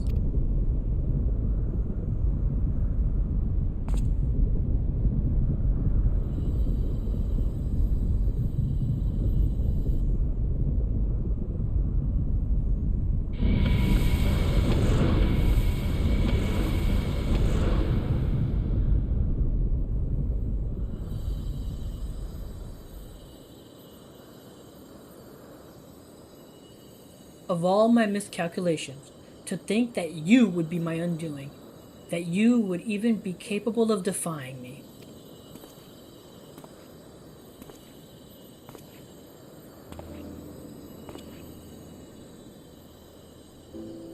Ah, is there more you would say to me? Or have you decided to return to your dear mother's bosom? Have you brought Claudian back to me? Apologies, but I am only the dregs of your own memory. I can do naught but watch as the evil you wrought collapse, burying you under its weight. How disappointing. Truly useless to the last. Damn, man.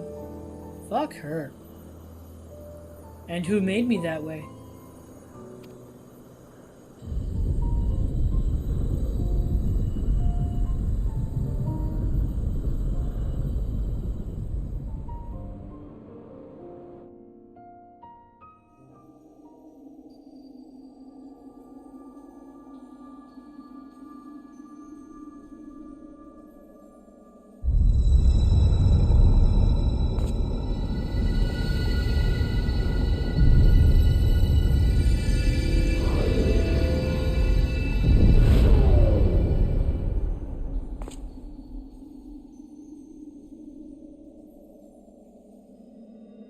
The ethereal sea has been back to normal.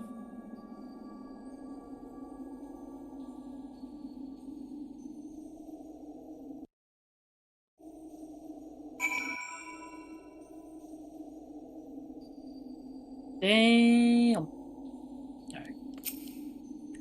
Questions, and more questions. Why did Collian set out by himself? What did he see? Oh, I do, he wakes up soon. At least on the surface, Professor Claudians appears to be unharmed. We must wait for him to regain consciousness to judge anything beyond that, I fear. Brea. And now, finally. Although Eric was naught but a collection of memories, I know his absence pains you. But he acted with resolve, full aware of the potential consequences. Let us look back on this moment, not with sorrow, but with pride. You both are the heroes of the day. Athena's ambitions would have swallowed the world had you not stemmed their advance. We shall stay here, both to look over Professor Claudian and ensure that there are no further disturbances in the ethereal sea. You should rest, and I will not take no for an answer.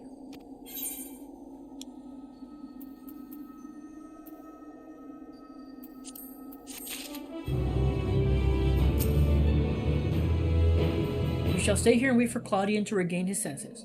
Pray rest while you can. Guided by the past, La Habrea watches over Claudian with concern. It seems we can do naught but wait.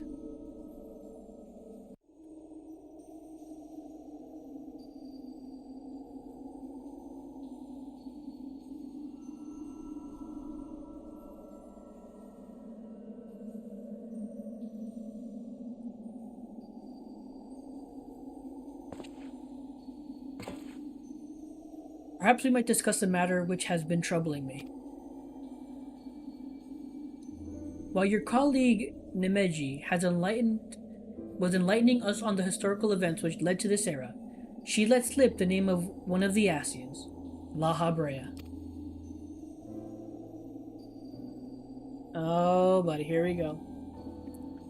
Although she knew of the figure only from her research, she was most insistent that there is no evidence connecting the Asian to myself.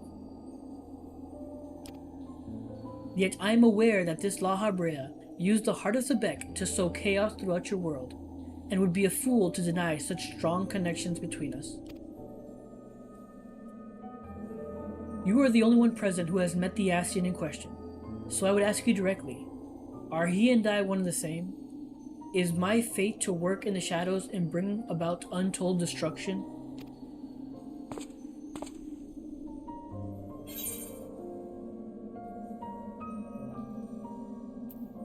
I cannot be certain. It's true, I can't be certain.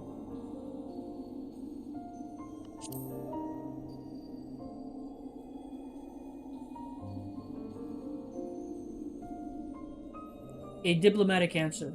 I understand the Ascians often use the bodies of others to enact their plots, so it is impossible to say who they truly are. These Ascians, or Paragons, I'm told were ruthless in their schemes to rejoin the Sundered World. Sundered Worlds. I've heard but a small number of their deeds, and still find it difficult to comprehend the depths of which they were willing to sink.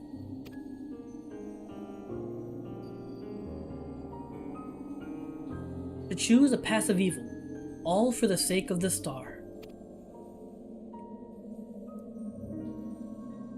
I admit, 'tis a decision I would make under the right circumstances. Although the ages may take their toll, my devotion to my duty will never waver.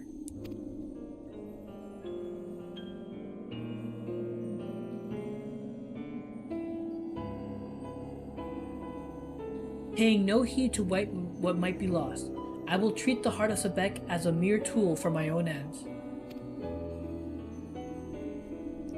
Never caring to look beyond the surface, I will unleash forces that I fail to truly comprehend, and remain blissfully ignorant of my hypocrisy all the while.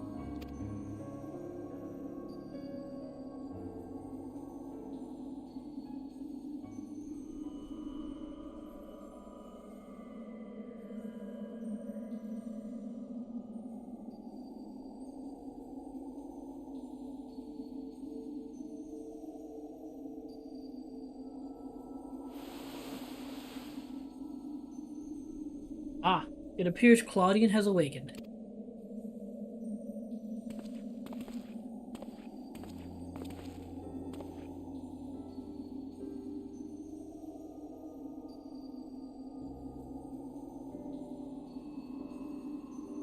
Enon, I have some faint memories of what transpired.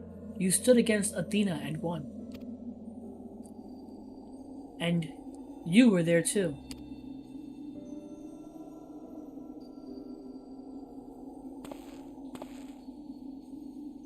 La Habrea. Eric's memories of you dwell within me still.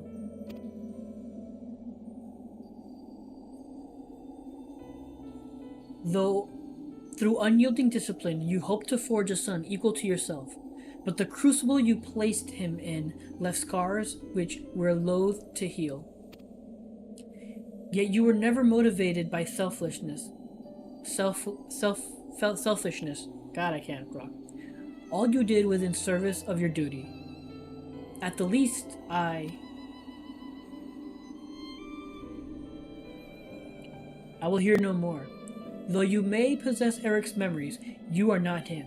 In rebirth, you have become someone else entirely, and you belong to this age. As such, I am your enemy. An enemy does not deserve sympathy. Of course, I would never condone the actions of the Ascian, but you are not him. You are La Habrea of the Convocation. You spared no effort in saving us from Athena's machinations. For that, you deserve the utmost praise and my personal thanks.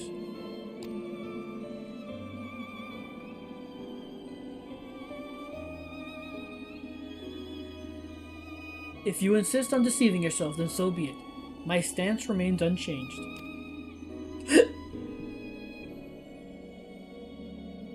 The most difficult of your trials is behind you, but you may find that Pandamonium has yet to relinquish the last of its secrets. Among them is the identity of Hephaestus Liberator, who set the very first wheels in motion. There is but one place to find these answers: the past. However, I must insist that you keep silent about Athena's fate.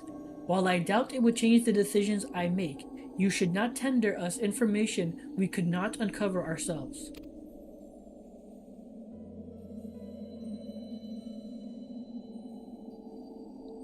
Now that I have said my piece, I shall follow in my son's footsteps.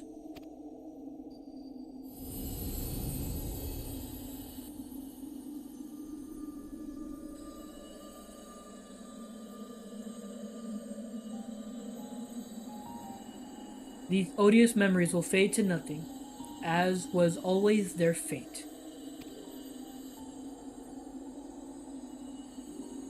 Farewell.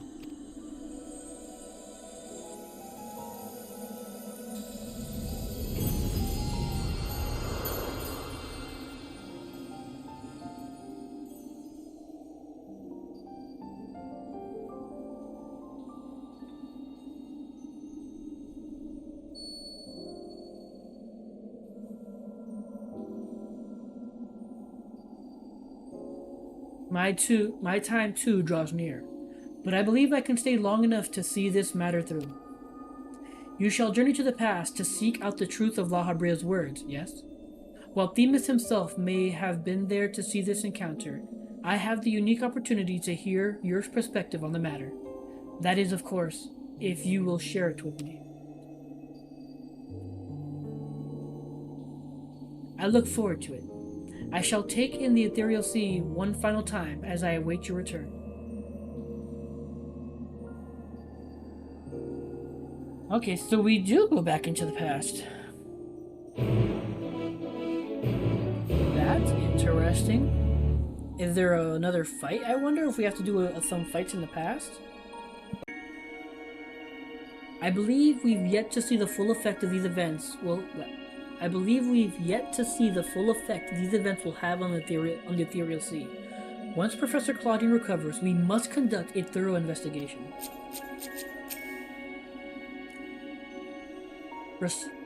Ruthanod and I shall return to Aporia and make our report to Master Fortunal at once. Oh, where to begin? I too shall stay here and await your return. I could use the rest, and there is a matter I would discuss with you and Themis before we say our farewells. Now all that is left is to return to Pandamonium and ask La Habrea to shed light upon its few remaining mysteries. I look forward to your return.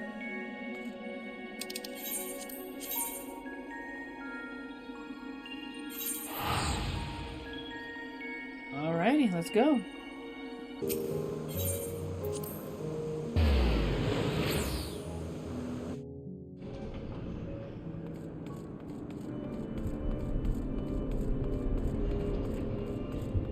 Oh wow, there's actually... Wow, they actually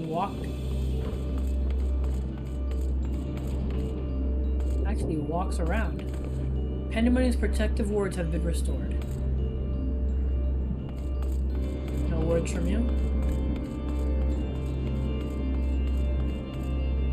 Do you have auto report?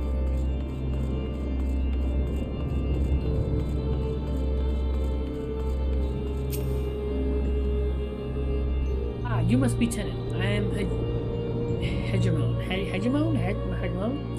Keyword of Ibithos, but I suspect you may already know that. We did meet once before, after all, although I was not entirely myself at the time. Thanks to you, however, I can rightly say my faculties are mine once more. At present, I am taking stock of the damage done to the facility.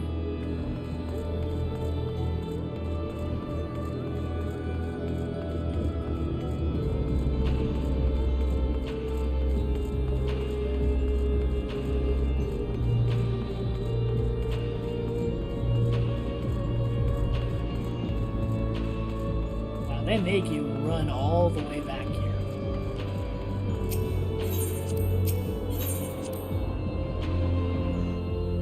They're like, yep, you gotta go all the way, buddy.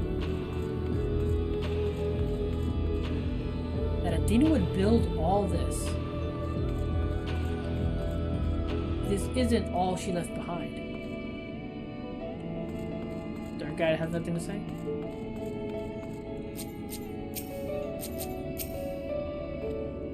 Tenant, I didn't expect to see you again so soon, but 'tis always a joy. You seem quite happy to be here. Thank you for checking upon us.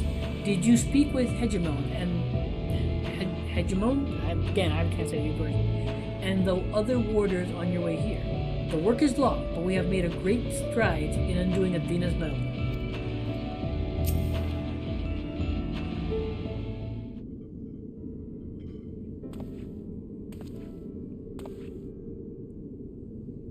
Tenant, truth be told, I thought you would have little reason to ever visit this place again. It seems I was wrong. I'm looking for answers.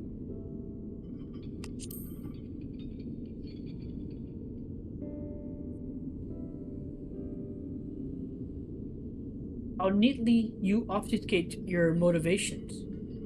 Do as you will, then.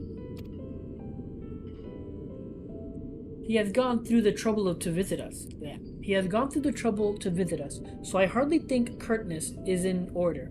We braved Pandamonium together. Why not at least share with him our progress? I have relinquished control of Pandamonium to La Habrea. I was never meant to hold it for long, and now such authority resides in its rightful hands. With La Habrea's help, we have poured through Athena's research into the Hemetheo. Thus we were able to restore Hegemon's mind and body. Yet there is still much work to be done, damage to repair, keywords to replace. The tasks are too many to count. But although the path may be long, our progress is steady. I believe we can safely say that Pandemonium will soon function as it did before.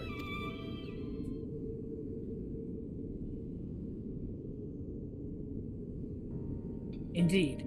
Before we reach that point, however, there are some matters which we must put to rest.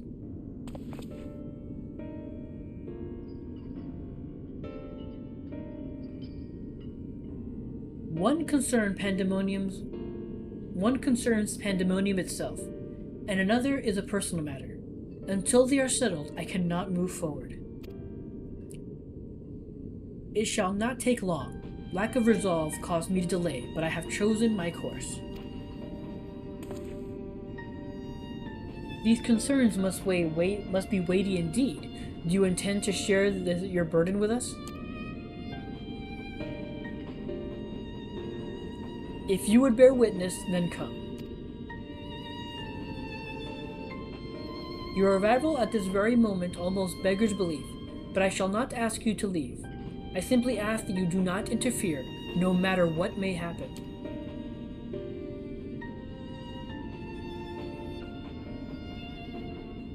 Shit's about to go down, it seems like.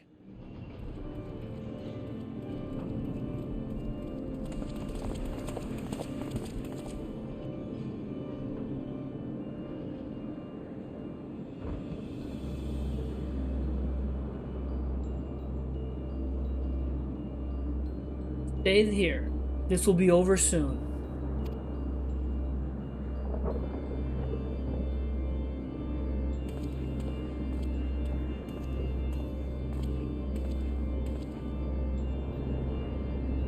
Why did you call me here, Master La Habrea? There is still much to be done if the warders are to be freed. You have served within Pandemonium since Athena's time, have you not? That makes you the most senior keyword. Now that Agistus is gone. As such, you deserve to know a secret few others are privileged to hear, one concerning myself.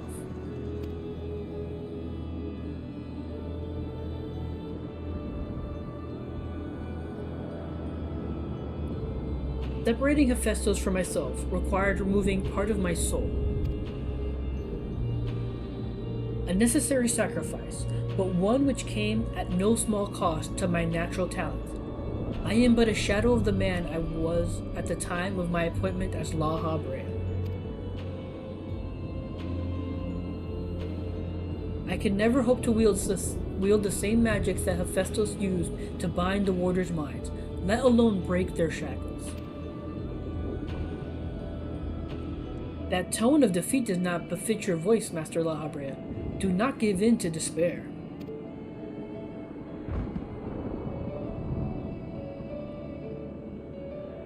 There is no despair, only truth. I do not confide in you to garner cheap sympathy. Hephaestus left behind fascinating research. His conclusion was that in order to transform a vessel into a hematheos, absolute control over their mind was essential. As you well know, the magics used to achieve such dominion exploited strong emotions within their victims' hearts. In the case of Hesperos and Agdistis, their respect for me. Upon slipping his bonds, Hephaestus took steps to throw Pandamonium into chaos. With their attention divided, Keyword and Warder alike were easy targets. But there was an act that came before. Regardless of Hephaestus' prowess, he could not have won freedom on his own.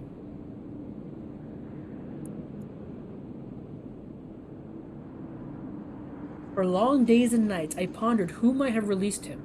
I could only conclude that Athena's plan was set in motion long, long ago, when she claimed the mind of one of her admirers. Hegemon, none would question your pride in your position, your devotion to Pandemonium. But you do not believe I am the one fit to lead it, do you? Your loyalty lies not with my vision for Pandemonium, but Athena's. Master La Habrea, whatever has spurred this sudden accusation, I assure you, there is a proper explanation.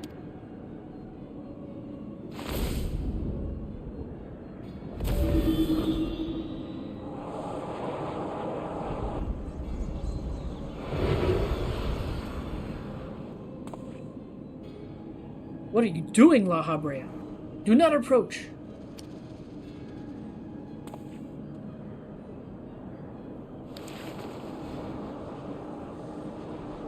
As I have already stated, even should I detect Athena's tinkering, I am currently powerless to dispel it. And so I have come to a decision, one which was made with the best interests of the star in mind. In order to build a better future, I require the strength I have lost.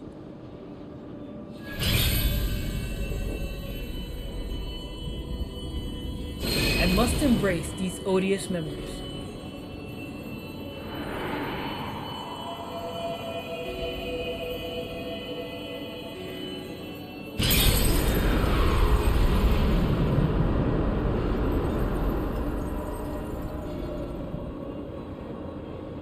Mark well this sight, engrave it upon your soul. You now bear witness to the true La Habrea.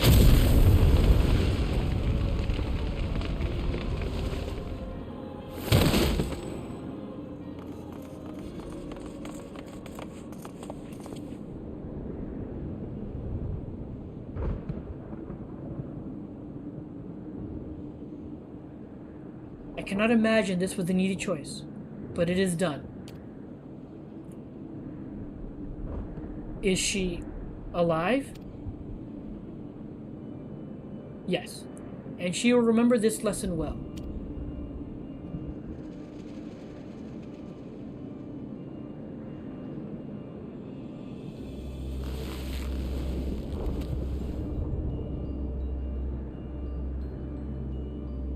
Athena's puppet no longer, I see. She may yet harbor ill will towards me, but that is a risk I am willing to take. Our star requires a steady hand to guide it, and now mine is equal to the task. I can no longer allow Pandemonium to divert my focus. Hegemon, I would ask that you serve me anew. There is none other more suited to overseeing this prison, none other who will take such pride in their duty.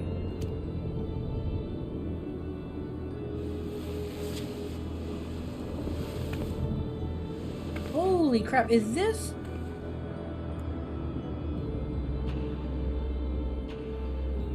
I'm trying to remember in the boss fight, In Heaven's Ward. Was she the one that he absorbed or combined with to become an Ascian Prime? Is that what I'm forgetting and missing here? Oh god, please somebody let me know. My loyalty to Athena led me to betray you once before. Why would you allow me to keep the position of Keyword? I require your talents, as I require Hephaestus's. The past is of no consequence.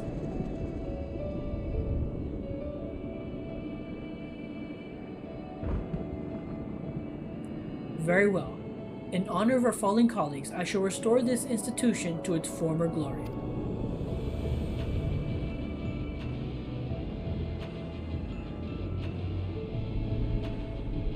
La Habrea is himself once more. He wields his authority without hesitation, and thinks not twice once his judgment has sounded. Yet she is different from Athena. He thinks only of the betterment of the star. So long as duty guides his action, he shall not share her fate.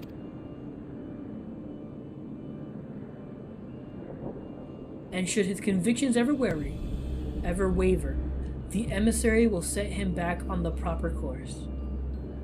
Again, using line that the other Elidibus used.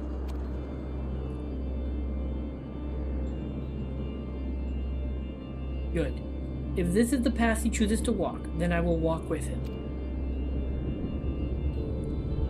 I'll allow our bond to fray no further. As his son, I will support him in the days ahead.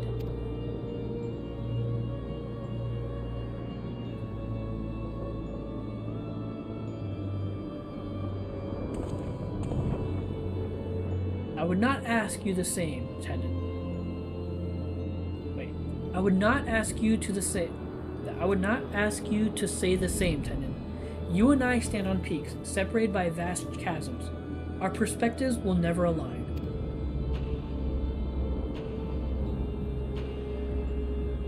And never shall I give one way to the other, and never shall one give way to another, for such is our nature. With that in mind, let us consider any depth between us to be void.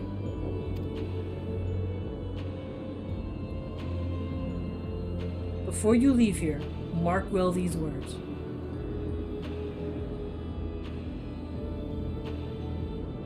My resolve shall weather loss unfathomable, and yield before no obstacle. Walk your path with the same conviction.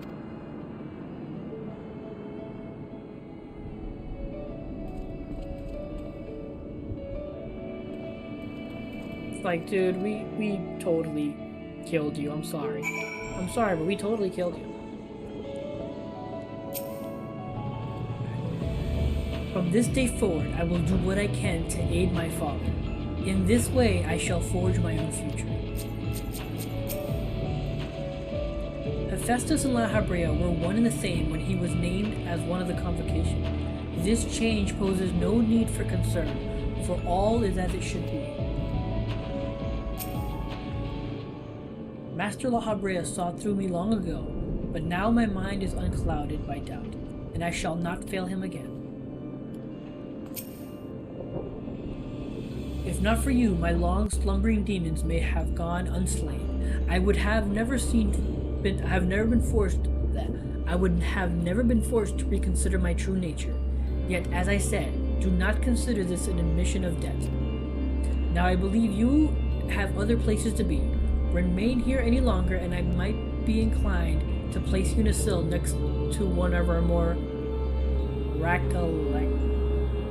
recalcitrant subjects? I have no idea how to say that word.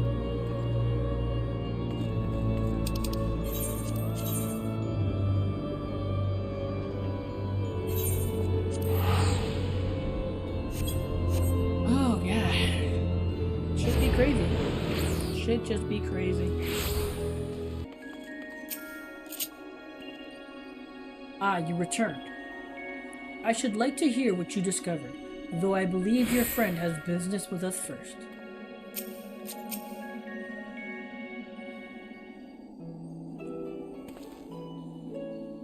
There you are, Tenant. While you were away, Themis brought me up to speed on all that happened while I was held prisoner.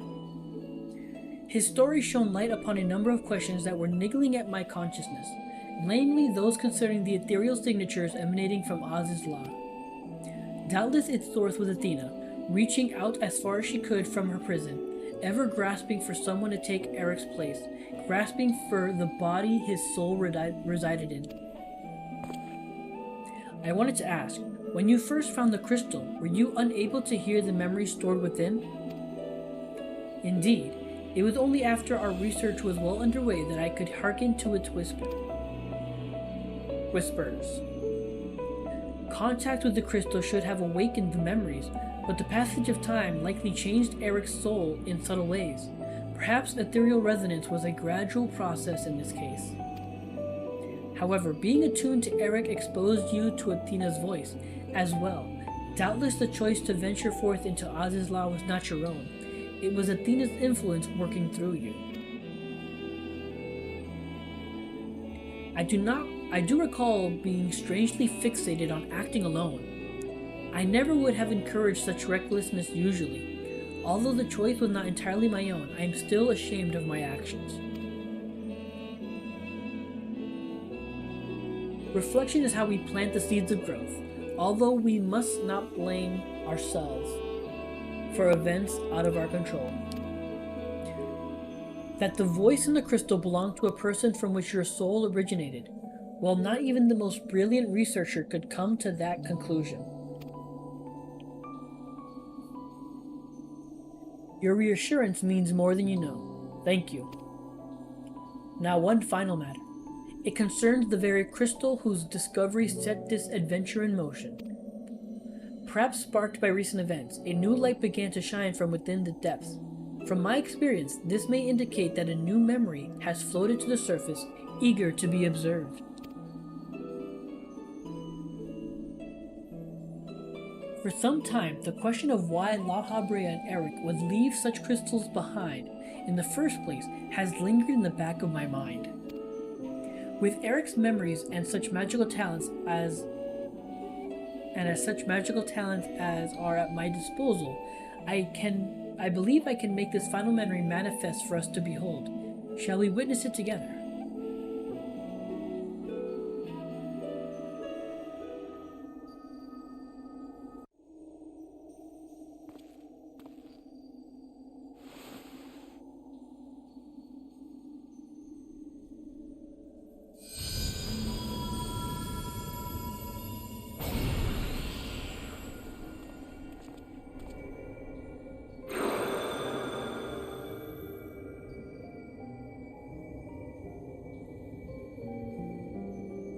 I leave this memory to you, the future of our star.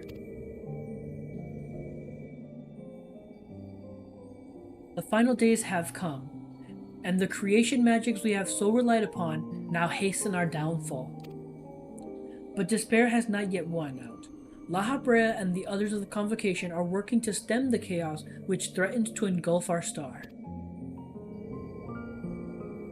Their plan requires great sacrifice.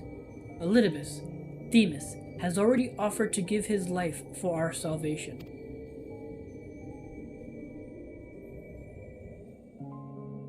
Yet there is another problem which must be dealt with: Pandamonium, wherein are confined our most vicious creations.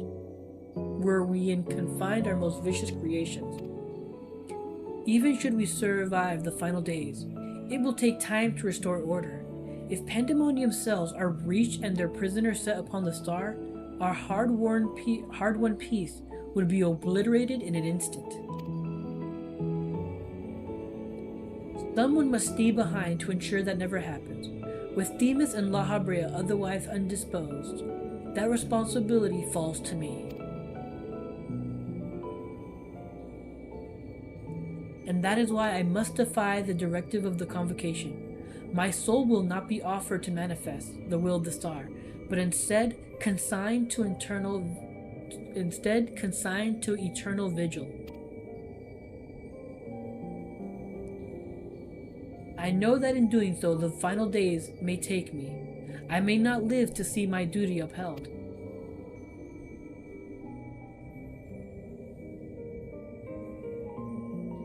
That's why I resolved to set this crystal adrift in the tides of the underworld.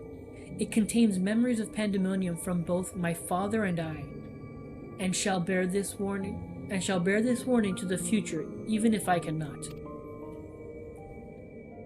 Damn.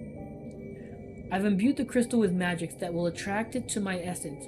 Even should I journey through the underworld and be born anew, this message will reach me. Pandemonium shall not be left unattended. If all else fails, then perhaps another man, like my dear friend, will come along. One with an almost unnatural ability to pick up the scent of trouble. I wonder where he is now, how many souls he has saved, and how many beasts has he slain since we last met.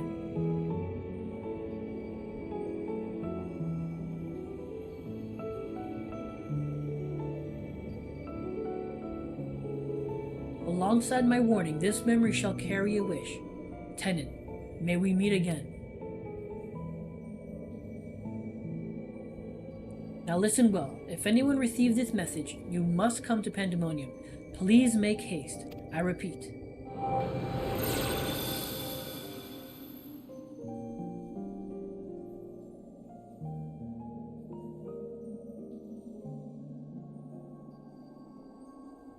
So they know I can travel into the past.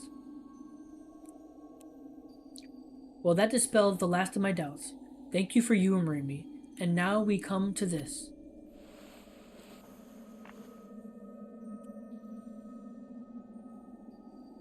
It survived. The heart of Sebek.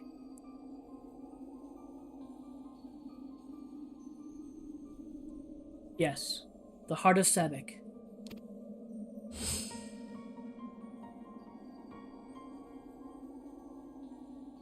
The tie that bound Athena's memories to my body, no doubt.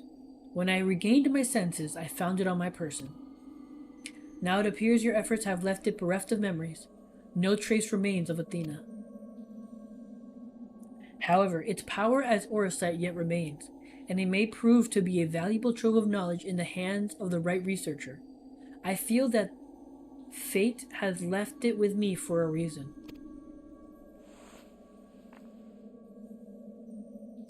I shall take my leave, but on behalf of my colleagues, nay, the entire star, I thank you for putting an end to Athena's wickedness.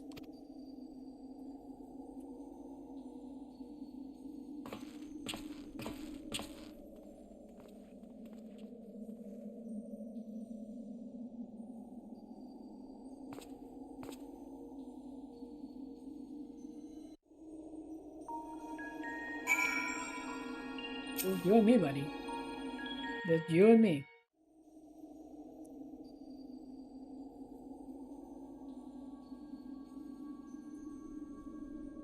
I see.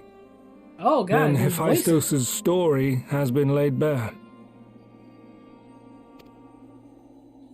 As has the nature of our mysterious crystal. The questions which led us into Pandemonium are answered, and soon order shall be restored. I too can fade away, unburdened by regret. I could not have reached this point without you, friend.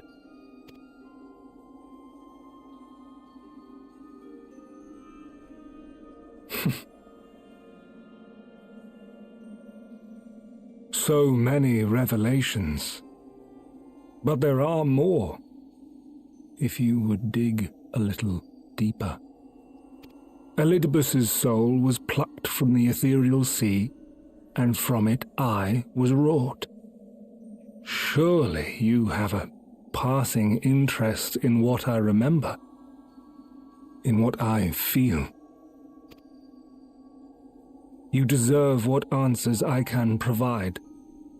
While my memories of Pandemonium are clear, all else is hazy at best.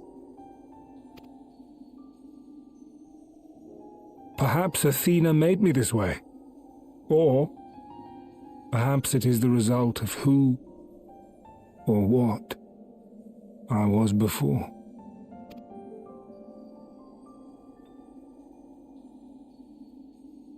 Still, I can recall vague figures, scenes from my future and your past.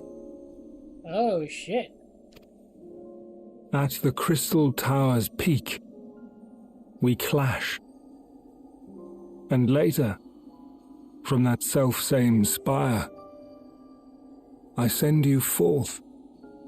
Oh, shit. Into our age, into Elpis.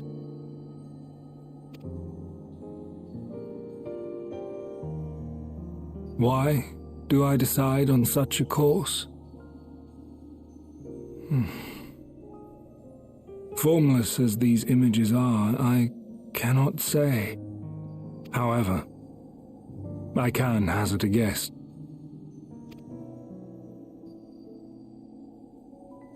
Somewhere within my fragmented memories, I catch a glimpse of our journey into Pandamonium. A glimpse which shows not the path we took or the destination where it led us, yet by its very presence demands that you are required in Elpis. So is it a grandfather And even paradox? if that act is but one link in the chain of events which ends in Atheris' salvation. Like, I don't know if I'm thinking of the right thing, but it's like the grandfather paradox where he basically sends us into the past to do all this stuff to eventually get to the point where he again sends us into the past.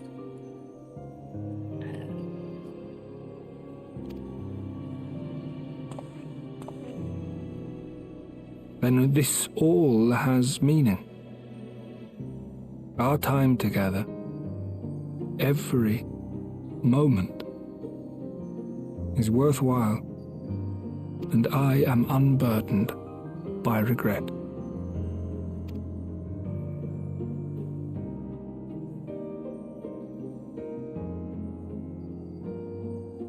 That said, it is possible my motivations become something else entirely. That you would cross this vast expanse in the hopes of being reunited with your allies. A devotion that once would have baffled me. But after having been to the depths of that twisted prison and back, I think I can understand.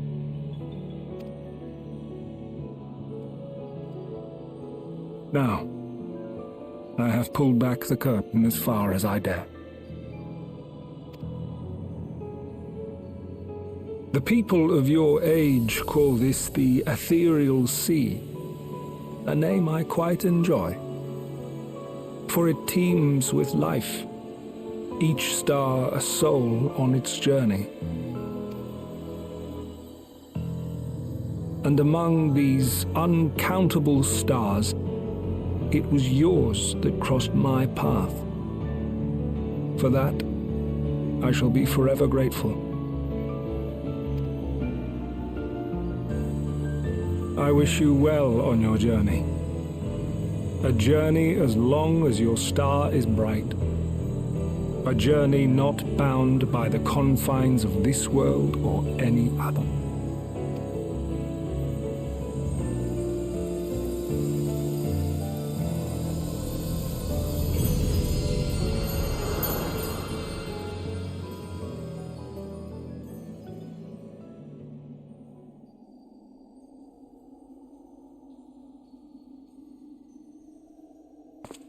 Again, heartbreaking.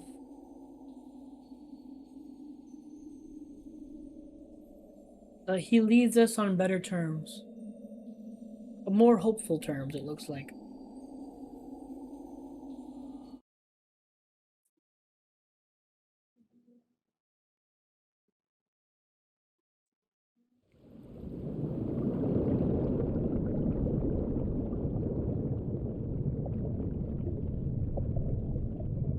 How fascinating.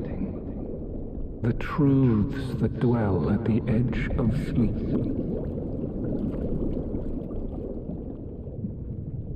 That's a little bit talking, The right? course of history is set by its victors. It is immutable, and yet should this star continue upon its path,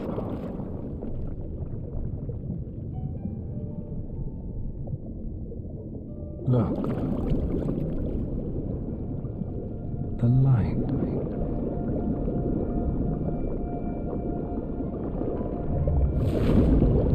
What does that mean? What's going on?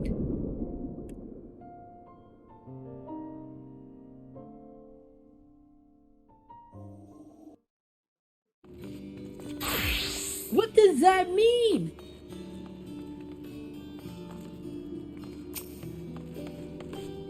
Welcome back, Tinin. I hope you said farewells to Themis for me. Recent events have given me not only a new focus for my research, but also insights into my own origins. Truly to the gift I could never hope to repay. As Lahabrea said, I am not Eric, yet I bear a part of him inside of me, and I shall do what I can to follow the traces he left behind in the present day. A spark has been struck in my mind. I am ready to pursue my research with a fever, the likes of which I have not had since my youth. Doubtless I shall have need of you in the days and moons ahead. When that time comes, I only hope that you will once again lend me your sound counsel. Until then, may you fare well.